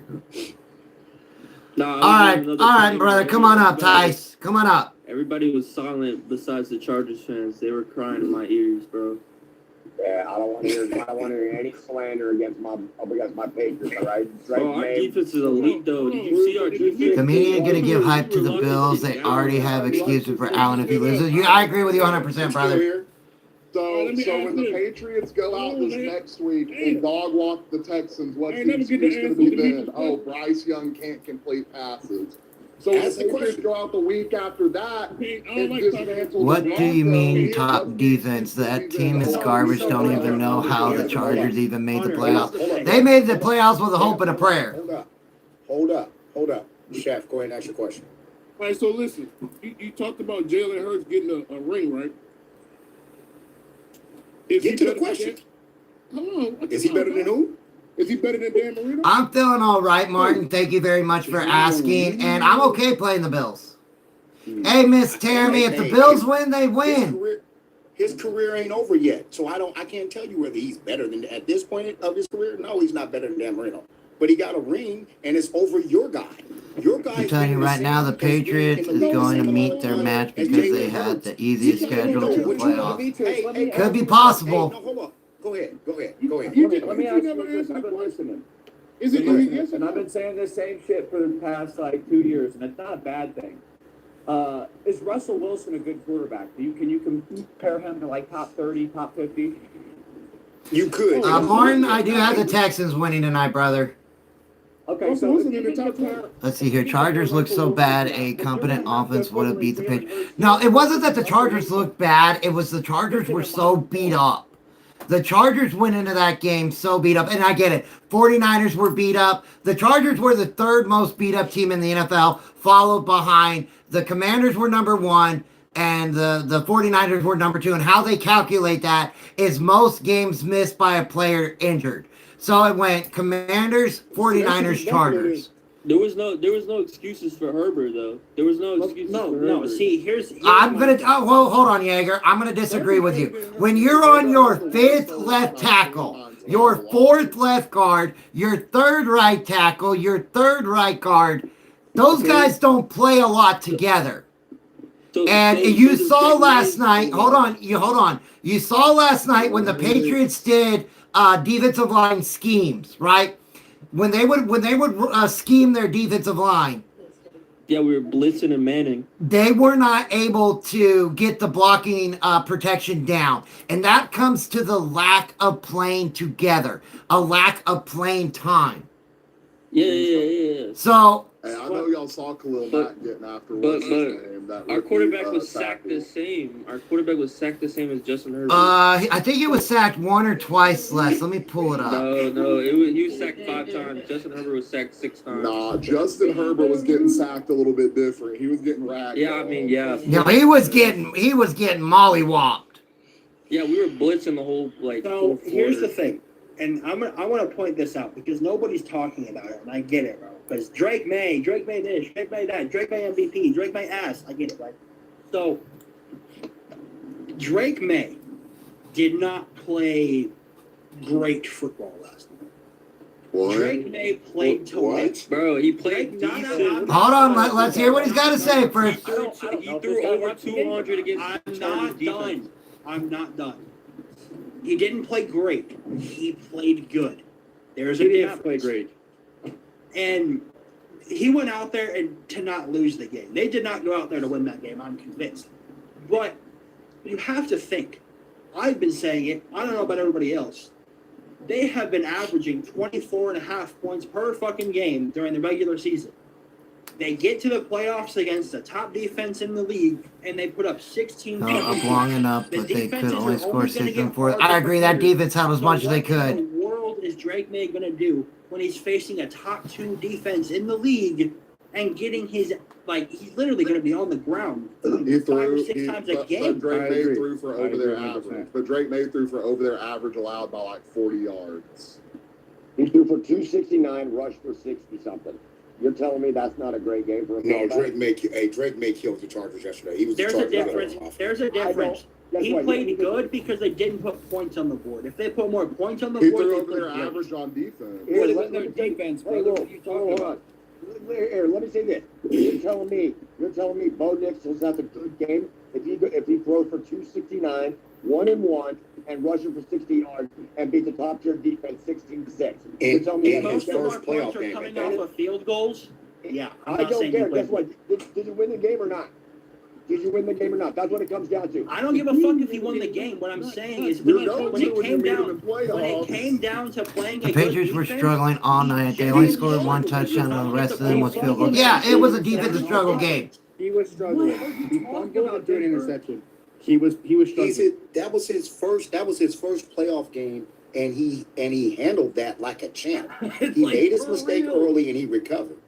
And how many of the DBs on the Chargers side were trying to jump the balls and make plays on the ball and totally were off their coverage? I mean, the Chargers defense has like 3 of their literal scoring Hall of drives. Famers on it, bro. Yeah, but number 29 made so many off plays, like 3 of their scoring drives. That guy tried to jump in the ball and gave up like 13 extra yards. I got and gave this them the Texans. field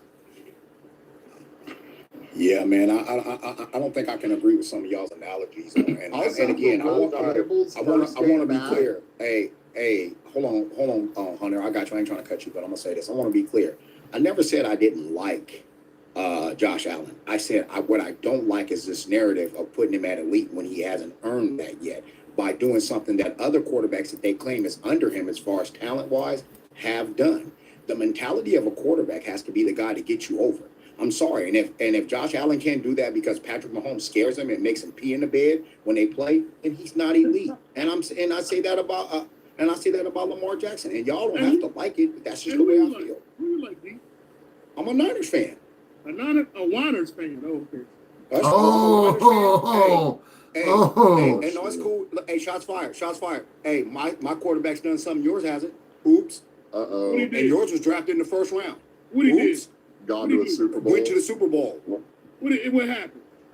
And what happened? Hey, I want to ask what happened to your. Hey, you're right, Chef. You're right. Hey, we lost. But I want to ask what happened to yours. Oh, I can't. He's never been there. I can't ask. I can't ask that question. They said Josh Allen is statistically the best to ever play in playoffs. Then why don't he got a ring? Why are Josh Allen is the only quarterback in NFL history with 6 or more playoff wins and has never been to the Super Bowl. How come he ain't got an appearance? So you got to win the Super Bowl to be elite. You know, that is a great question. You know, a lot of people think that. Do you have to win a Super Bowl to be elite? You don't have to win a Super Bowl to be elite. Dan Marino never won a Super Bowl, but he was an elite quarterback. I just think winning in a Super Bowl gets you higher up. But Dan Marino got to a Super Bowl. What about Phillip Rivers? Oh, man. Who gets Mike McDaniels? I don't know. I know he's interviewing for the Browns job. Howard Wynn's not a quarterback stat. I don't get that. And he never went or played, won a Super Bowl. Vegas. It's going to be fun when y'all get Fernando, brother. But what's not going to be fun is when that left tackle and right tackle are allowing 20 sacks a year. Yeah, Bryce, we're still going. Those is the truth. Trinidad Chambliss is the best quarterback in that draft. No. I'm not saying that no more. Why do you guys let? Okay, so He's really good. I mean, he's really good, and he has the potential, but he's not the best. Hey, awesome, dude. I'd be happy about it. I just don't want us to be one and done. That's all I care about. And I'm going to openly admit it. I don't care if the Patriots go to the Super Bowl. I don't care if the Broncos go to the Super Bowl. I don't care if the Texans, the Steelers, I can't say the Bills because I don't care as long as the Broncos are not one and done. That's all I care about. And I'm being honest. As an honest Broncos fan, I do not want us to be one and done. Because then everything we did this year was for nothing. Nothing. Everything. Winning all those close games. Having 14 wins. Carrying the most dead cap on one player. And getting the number 1 seed. It'll mean absolutely nothing. Somewhere in between, y'all keep talking about, well, Josh Allen went off the field with the lead with 30 seconds. And so we got to quit giving quarterbacks credit when they win the game if we're going to not give them credit, discredit them when they lose the game.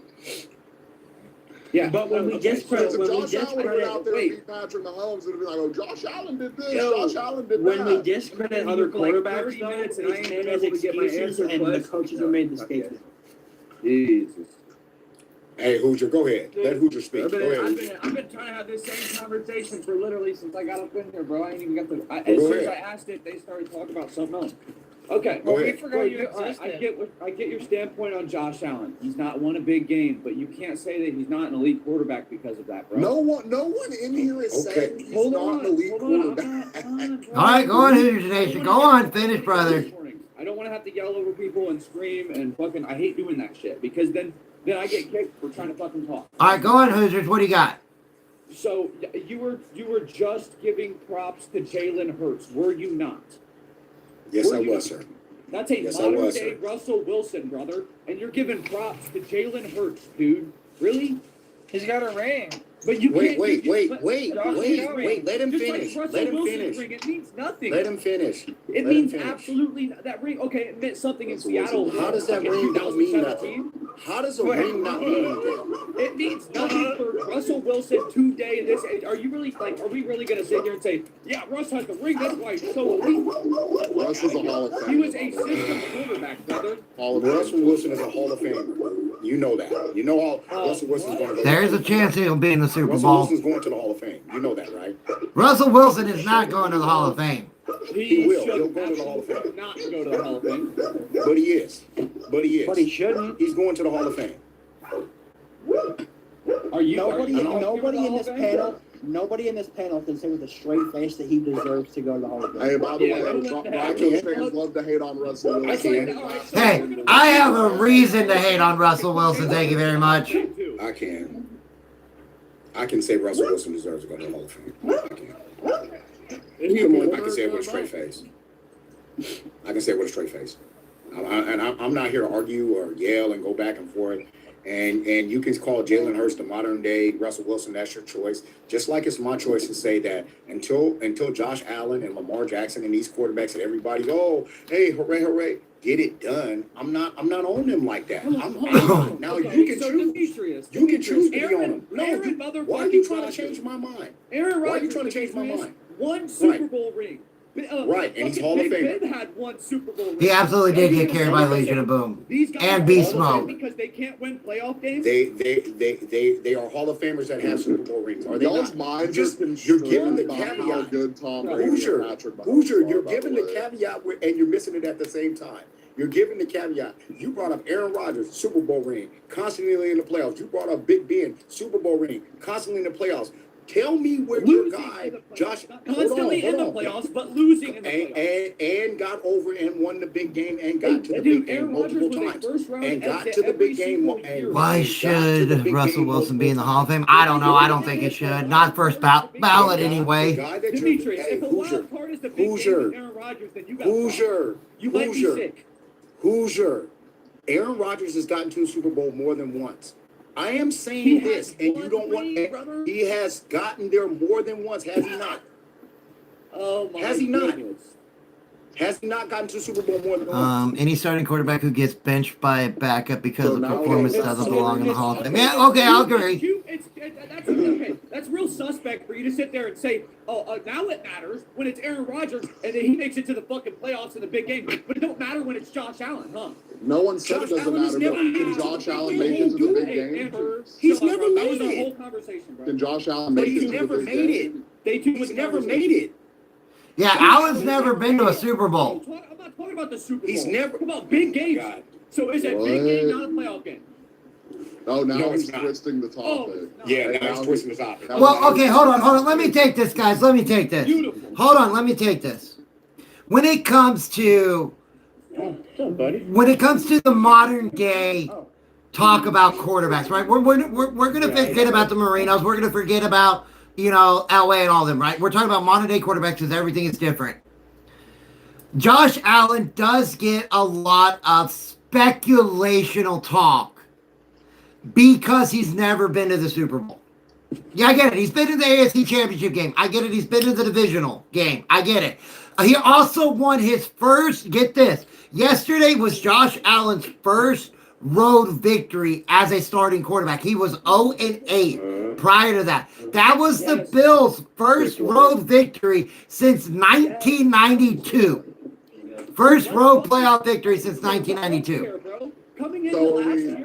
Coming into last year, he had 3 wide receivers and a tight end with a. That's what they said somewhere, but was he 0-5? I could have swore they said. Oh, and I thought they said 1,100 yards and 5 touchdowns, and combined of them 4. I appreciate it. Thank you. I thought they said 0-8 on CBS, so I do thank you for correcting me. No one, but Hoosier, Hey, no one's You talking gotta about put your Josh Allen. respect on the man's name. He's making these no-name wide receivers.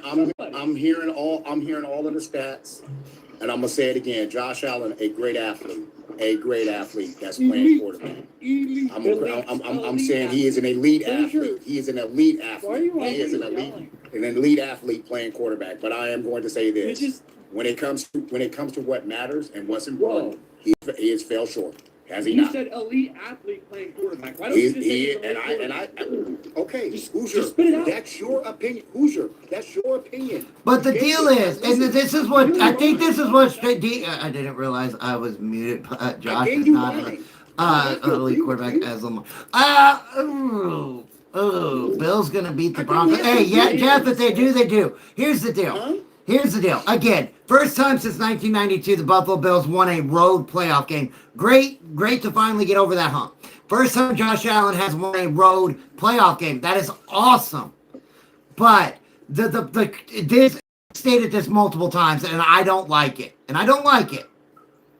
The whole theory that this is Josh Allen's year because Burrow's not there, because Mahomes is not there, because Lamar is not there. I don't like that narrative, and I know who came up with it, and I don't care because it doesn't matter that one person came up with it. It matters now because everybody is saying it. If you are an elite quarterback, if you are one of the top 5, top 3 quarterbacks in the NFL, it should not matter who is or is not in the playoffs. Your job is to win your team one of those. That's your job as a quarterback, is to win one of those. Facts, he doesn't choke. He's just been outplayed in the past, and I'm a Bills fan hardcore. Like I said, he gets through the game last second. I think everybody gets in their feelings because you want somebody to see your. I heard what you said. That don't mean I gotta agree with what you said. Just like you're not agreeing with what I said. You heard what I said. Well, they say it's his only chance hybrid because Mahomes isn't in it, Lamar's not in it, and Burrow's not in it, and I cannot stand that. And that's the thing. Ain't nobody saying that about no other quarterback in this league that's supposed to be elite but him. They're saying that to him. So when Sam Darnold get this ring this year before Josh Allen, what are we talking about at that point? We turned off Madden. Yeah, y'all better hope the Bears don't beat the Rams or we're walking into the Super Bowl for free. Hey, now they want to give us respect, bro. Fucking Chicago, baby. What are we talking about, man? I mean, we're coming for Seattle's neck, dude. I'm telling you. Well, you got to get through the Rams first. You got to make sure you get through old man time. Chicago. I know we got to get through the Rams first, but guess who's fucking injured? Matthew Stafford, bro, on his throwing hand. Nobody. Is that Next Dave figure Young two at the correct mo- me? Hey, I'm happy. Hey, Got a good can we chance stop here. doing that? I'll tell you this, Buckeye. I really hope it's not a Broncos Seahawks Super Bowl because I'm a Broncos fan and my son-in-law is a Seahawks fan. That would be an absolutely horrible Super Bowl for me. 48-8. If you're a true fan of your team, then you know your team can beat a QB healthy. You don't need to be talking about their injuries and what possibilities there can be. That's some bullshit ass excuse, dude. Nah, fuck How's that an that. excuse? We still are alive, Broncos country. Is anyone worried about the next opponent? I'm not worried. It's not that I'm worried about the next opponent. I just hope we scheme it correctly. That's not an excuse. That's a reason. Bryce, you gotta know what you're talking about before you talk. There was a glimmer of hope come in here with your emotions. when Matthew Stafford started holding that hand. There was What are a you glimmer of the one hope. yelling? All right. I tell you, man, when he started doing that, I was like, oh no, are the Panthers really gonna do this? And you Anyway, it's awesome. Other than that, no one will hear what I'm saying. And he's gonna fold. I know y'all saw Well, just him wait your turn. snot-nosed crying on the sideline at Yo, Bryce, halftime. if you were in here for the first 30 minutes, I tried to wait my turn, but everybody just kept going on with conversations. They don't, like, you have to just run in. You have to just give your You'll come to find out that I'll bring up conversations from an hour ago because I'm waiting. A little college football topic real quick. Miami has no chance, right? It's all right, Bryce. I know you don't have a stuttering voice. You can't talk like I can. I think Miami's got a very good chance. Oh, I don't know, man. I don't know. What we just watched Indiana do to Miami or do to Oregon, I think Indiana does to Miami. Hey. Oh, I had neck surgery. Don't do that. Casey, I had a neck surgery last month. I have a doctor's appointment on the 19th to see when I get to take this off. I think Miami's gonna play a decent game. It's gonna be a game. I think so too. Bo Nix is not that good. It's not that Bo Nix isn't that good. When you have wide receivers that are second in the NFL and drop passes, that does hurt your quarterback. Hey, I saw one, and I don't know if it was a guard or a tackle for Indiana go out and get a lead block on Oregon. And Be a good matchup after beating the Jags. I'm more confident than nervous, but we'll see. Broncos have been winning ugly this year. Win is a win, but that's not a reliable stat. Hey, I agree. That isn't a reliable thing. You don't want to always be winning ugly and think that's how it's going to go. Broncos cannot have any zero offensive drives in this game. They can't have more than 4 drops, and they have to limit penalties. I know where he was, but he finished it. He finished with us, bro. You know, he's gonna get a championship. I will say it will be. I'm sorry to hear that, brother. Sad to watch Indiana's story come to an end when Miami's defense plays up. If Josh Allen go out here and he runs the gauntlet, there's first round draft picks all down the defense and offensive side of the board, bro. You just have to look. Ooh, I got a good right there. I heard it was the day game on Saturday. 2019 LSU or 2025 Indiana. From the way the graphic looks, we're playing the Saturday night game, but I could be wrong. I'm gonna be biased to say Indiana, but LSU's always had some really We're good playing teams. second in the playoff or the Saturday playoff game. Bracket. I'm assuming we're the night game. I'm gonna go with 2019 LSU. Yeah, I'm gonna say probably personnel. If I do love my guys, but personnel, I'm gonna go LSU. But coaching, I'm gonna say Indiana, bro. Ooh, you think San Francisco will upset Seattle? Could happen. I think, this is going to be a deal when it comes to Indiana, Miami. Miami, they got a really good defensive front. And I'm not going to take anything away from Mendoza, even though, and I'm being honest here, and I said it, he should have won the Heisman. They should have went to Jeremiah Love. But it's going to be a tough game. Carson Beck cannot turn the ball over in this game at all. Plain simple, cut and dry.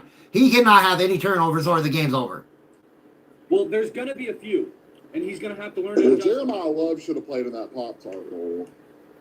Beck's gonna have Hunter, stop doing what you're doing. Stop doing what you're doing. I've heard JK could be got back for the AFC Championship game. That's what I've heard. We need him back. Hey, Hunter, since you're in here now, did you watch the Jags game? What are your takes? What y'all went and got Drew Best. He didn't do best and lost y'all the game. You can't put that on Myers. The ball hit him right in the hands and he popped it in the air. Yeah, the defender hit him right in the hands too. Or right in the... Yeah, but they went and got Jacoby Myers to fix that problem, and he fell short. I mean, it's unfortunate, but Hey, Armchair. that's the first thing that comes to my mind. Like, not even talking shit. That's fine. That was my initial thought when I saw that play. I'm thinking about Saturday. Hold on, guys. Hold on. Denver Dad's trying to ask me a question. So I'm thinking about Saturday. We obviously talked about the defense, right? So what? So what would be the offensive way to go? I think we should run 21 personnel. The problem with running 21 personnel, okay, I like where your head's going. I like it, but the problem with running 21 personnel is you got to have a good hey, there's my baby. You got to make sure you have a good blocking tight end. That is the deal with 21 personnel because you're lining up a fullback to take over the 12 personnel with the 2 tight end set, right? So 21 personnel is 1 tight end, 1 fullback, 1 running back. Sean Payton, he likes to play 21 personnel, but you're only going to put 2 wide receivers out in that look. And you got to make sure you have a good blocking tight end. Now, what I would rather do, I would rather go 11 personnel to spread out the defense. Again, the Bills statistically have the worst rushing defense in the NFL. So putting in 11 personnel out there, 3 wide receivers, 1 tight end, 1 halfback, you're going to spread out that defense. And if you put McLaughlin in, you could have him run through the guards or the tackles, and that would probably be a better bet because you would also have that tight end on the line that could crash down or crash out, either way, which way you want to do it. So, I mean, I'm not against 21 personnel, but when you run 21 personnel, that gives the ability to suck in the defense because then they know that all your offensive players are right there because you only have 1 wide receiver on each side of the field. So I would look more to 11 personnel because in 11 personnel you can also audible more into the pistol or the shotgun. And with a 21 personnel, if you audible, then you're moving your fullback out into another area. With a 11 personnel, if you audible, you can move a receiver around. You can move your slot receiver to either side, or even your tight end to either side, and move your running back out. And again, you would rather have a running back out, even though Nate Atkins is a good fullback. You would rather have McLaughlin or Harvey out there as a receiver to catch over a fullback. That's fair. Hunter, I sent you a friend request on Discord. What's up, Bryce? I can barely hear you, brother. I was telling Hunter I sent him a friend request on Discord. That's my youngest. So that's where I would look at it. Again, the Bills have the number 1 worst rush defense. The Broncos have got to run the ball. Plain simple, cut and dry. They got to run the ball. Could we run 21 but have Harvey and McLaughlin out there? Well, who are you going to put as your fullback? Like, what Harvey? the fuck are these He's a questions? bigger body. Sorry, I am so sorry, but what are these questions? Yeah, it's just simple formation questions. It's okay. I'm absolutely fine answering them. But brother, you've been watching your team all season and you don't know what best for, like, brother, what are we asking? I'm sorry. We haven't played the Bills all year. No, he's asking it. Hold on. Out of our conversation to ask 55 different questions about formations. I'm okay with it. I'm okay with it because I love answering them. I know, but me and Demetrius were like in the middle of a conversation and starting something, and then he just interrupted everybody. Like you said, you got to find a way to butt in somehow. Okay. Anyway, can I answer the formation question? Because it's like right here. Use my own words. All right, my bad. Go ahead. Thank you. You don't want to run a 21 personnel or 12 personnel with 2 running backs in the backfield because that means that they definitely know you're going to run the ball, and having not a big, powerful, especially in 12, because 12 is designed to run in the A and B gap, or even if you do a sweep on the outside, your fullback is your big blocking back. He's the guy that's going to open up the lane. If you switch him out with a running back who isn't really, a blocker, so to say, you don't use a running back as a blocker unless it's pass pro. So if you're going to have a running back that's going to do run pro, that's not their style. That's what the fullback position is. So no, I would not pull out Nate Atkins to put in RJ Harvey as a fullback. I would stick with my fullback in Atkins because that's his job. He knows how to block. He knows who to block, and that's something RJ Harvey doesn't know. Monday. Happy Monday. I think we're gonna see a lot of Bo Nix this running. one for you We're gonna guys. see a lot of design quarterbacks. All right. See you later. I have one question about all of this that we'll be talking about. Dev, you are afraid of these Buffalo Bills, aren't you? I'm afraid of Josh Allen. I'm not scared of the Bills. I'm scared of Josh. I'm not scared of the Bills. Hey, you need to be scared of that defense. Because I was fucking wrong. That defense might be legit. That defense, man. All right. Just because I'm asking questions doesn't mean I'm scared. Just gonna have to get on the field and play it out, bro. No, There's it's saying that. fucking hypotheticals here. I mean, they're legitimate formation questions and everything. It's just when you look at the Bills defense again, who are statistically number 32 in rush defense. But on the other hand, again, I'm gonna state it: the thing for the Broncos is draw passes. You can't have them. You can't. Hey, Armchair. Sam Lovett from Arizona State just committed to LSU. I saw that comment. I did. That hurts people in the draft, but I saw that comment. I'm still waiting to see what happens with that kid out of Ole Miss who is petitioning the NCAA again for another year, even though he got denied. He's suing him. Yeah, he's suing them. No, he's not. I mean, that's what there's multiple players that have done that. Who was a big name? Thank you. I appreciate that, West Coast. West Coasting for life. He's not actually getting money out of them. He's just trying to take them to a civil court, basically, to get this extra year of eligibility. He's just. I don't. Hey, Hoosiers, you follow a lot of college football, right? Probably more than I do. Do you think he wins this case? I don't. You said what? Do you think he wins this case? I don't. Ooh, that's yeah. Nah, I don't think he wins it, but I have seen players the past couple of years have win these civil cases. Hey, I got a good one that y'all, I don't know if y'all knew about because y'all don't watch basketball like that. So college basketball, kind of related to college football anyway. There was a guy in the NBA that I don't know the full extent of how he did it. I don't know if he ever just never. What the? Okay. This story took about a bad turn. However, another update on transfer portal. Quincy Porter has just transferred from Ohio State to Notre Dame. Wait, what were you talking about college basketball? Hold on. The guy that went from a NBA team, like was on a two-way between NBA and G League, then letting him go back to college and play for Baylor. The reason why is the NBA, you can sign players out of high school to play. NFL, you cannot.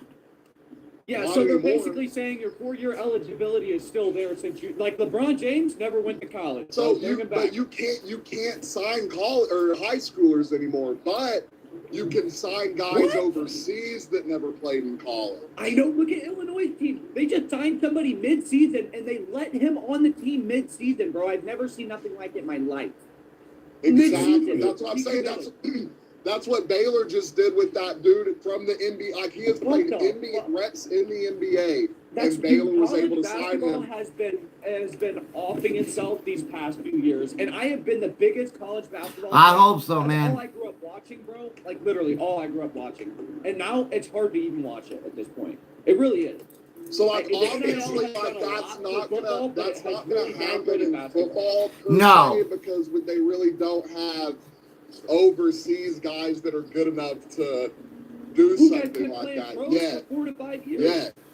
Teams are going to have to prepare for the multi-run threat. I hope so. So the deal is, though, if I'm not mistaken, I believe you have to be over 21 to play in the NFL. I believe you have to be over 21 to play in the NFL. It has something to do with their bylaws and contract rules or some crap like that. That's why once you go into college, you have to wait your years of eligibility to even think about going into the pros, which is 3 years. Sophomore year, right? Well, it doesn't technically have to be your sophomore year. It's your 3-year eligibility. Because you could be a redshirt junior and still make it in the NFL because you for some strange reason you could be on your 3rd year and still a redshirt freshman, a redshirt sophomore, it doesn't matter. It's weird how it works. You can be 20 years old. So Is it 20? Is Ryan Williams not able to go into the NFL until after his 3rd year? Because he was like 17 playing for Alabama, was Well, he he not? turned 18 that year. So I think it's the year you turn, so you don't have to absolutely, I don't think you have to be over 21. I get you have to be turning 21 that year or some crap like that. But it deals with the 3-year eligibility. Ryan Williams, man, I wish the best for the kid, but dude, he's got to get his head out of his ass.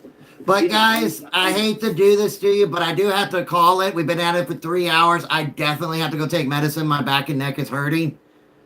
I've had an absolute blast today. Thank you guys so much for coming in and hanging out with me. It's been awesome. We've been at it for, like I said, for 3 hours. Well, we got the game tonight. We'll see. We'll get all the playoff games lined up at the end of the night. I hope to see you guys back in here tomorrow. I love you too, mamas. I hope y'all have a great rest of your Monday. And again, to all my new subscribers, thank you guys so much. If it wasn't for you, this channel wouldn't be going anywhere. You guys are awesome. I hope y'all have a great day. And remember that I love you, my family loves you, and I'll see you guys tomorrow. Peace. Love y'all. God bless, man. God bless, brother. Steelers.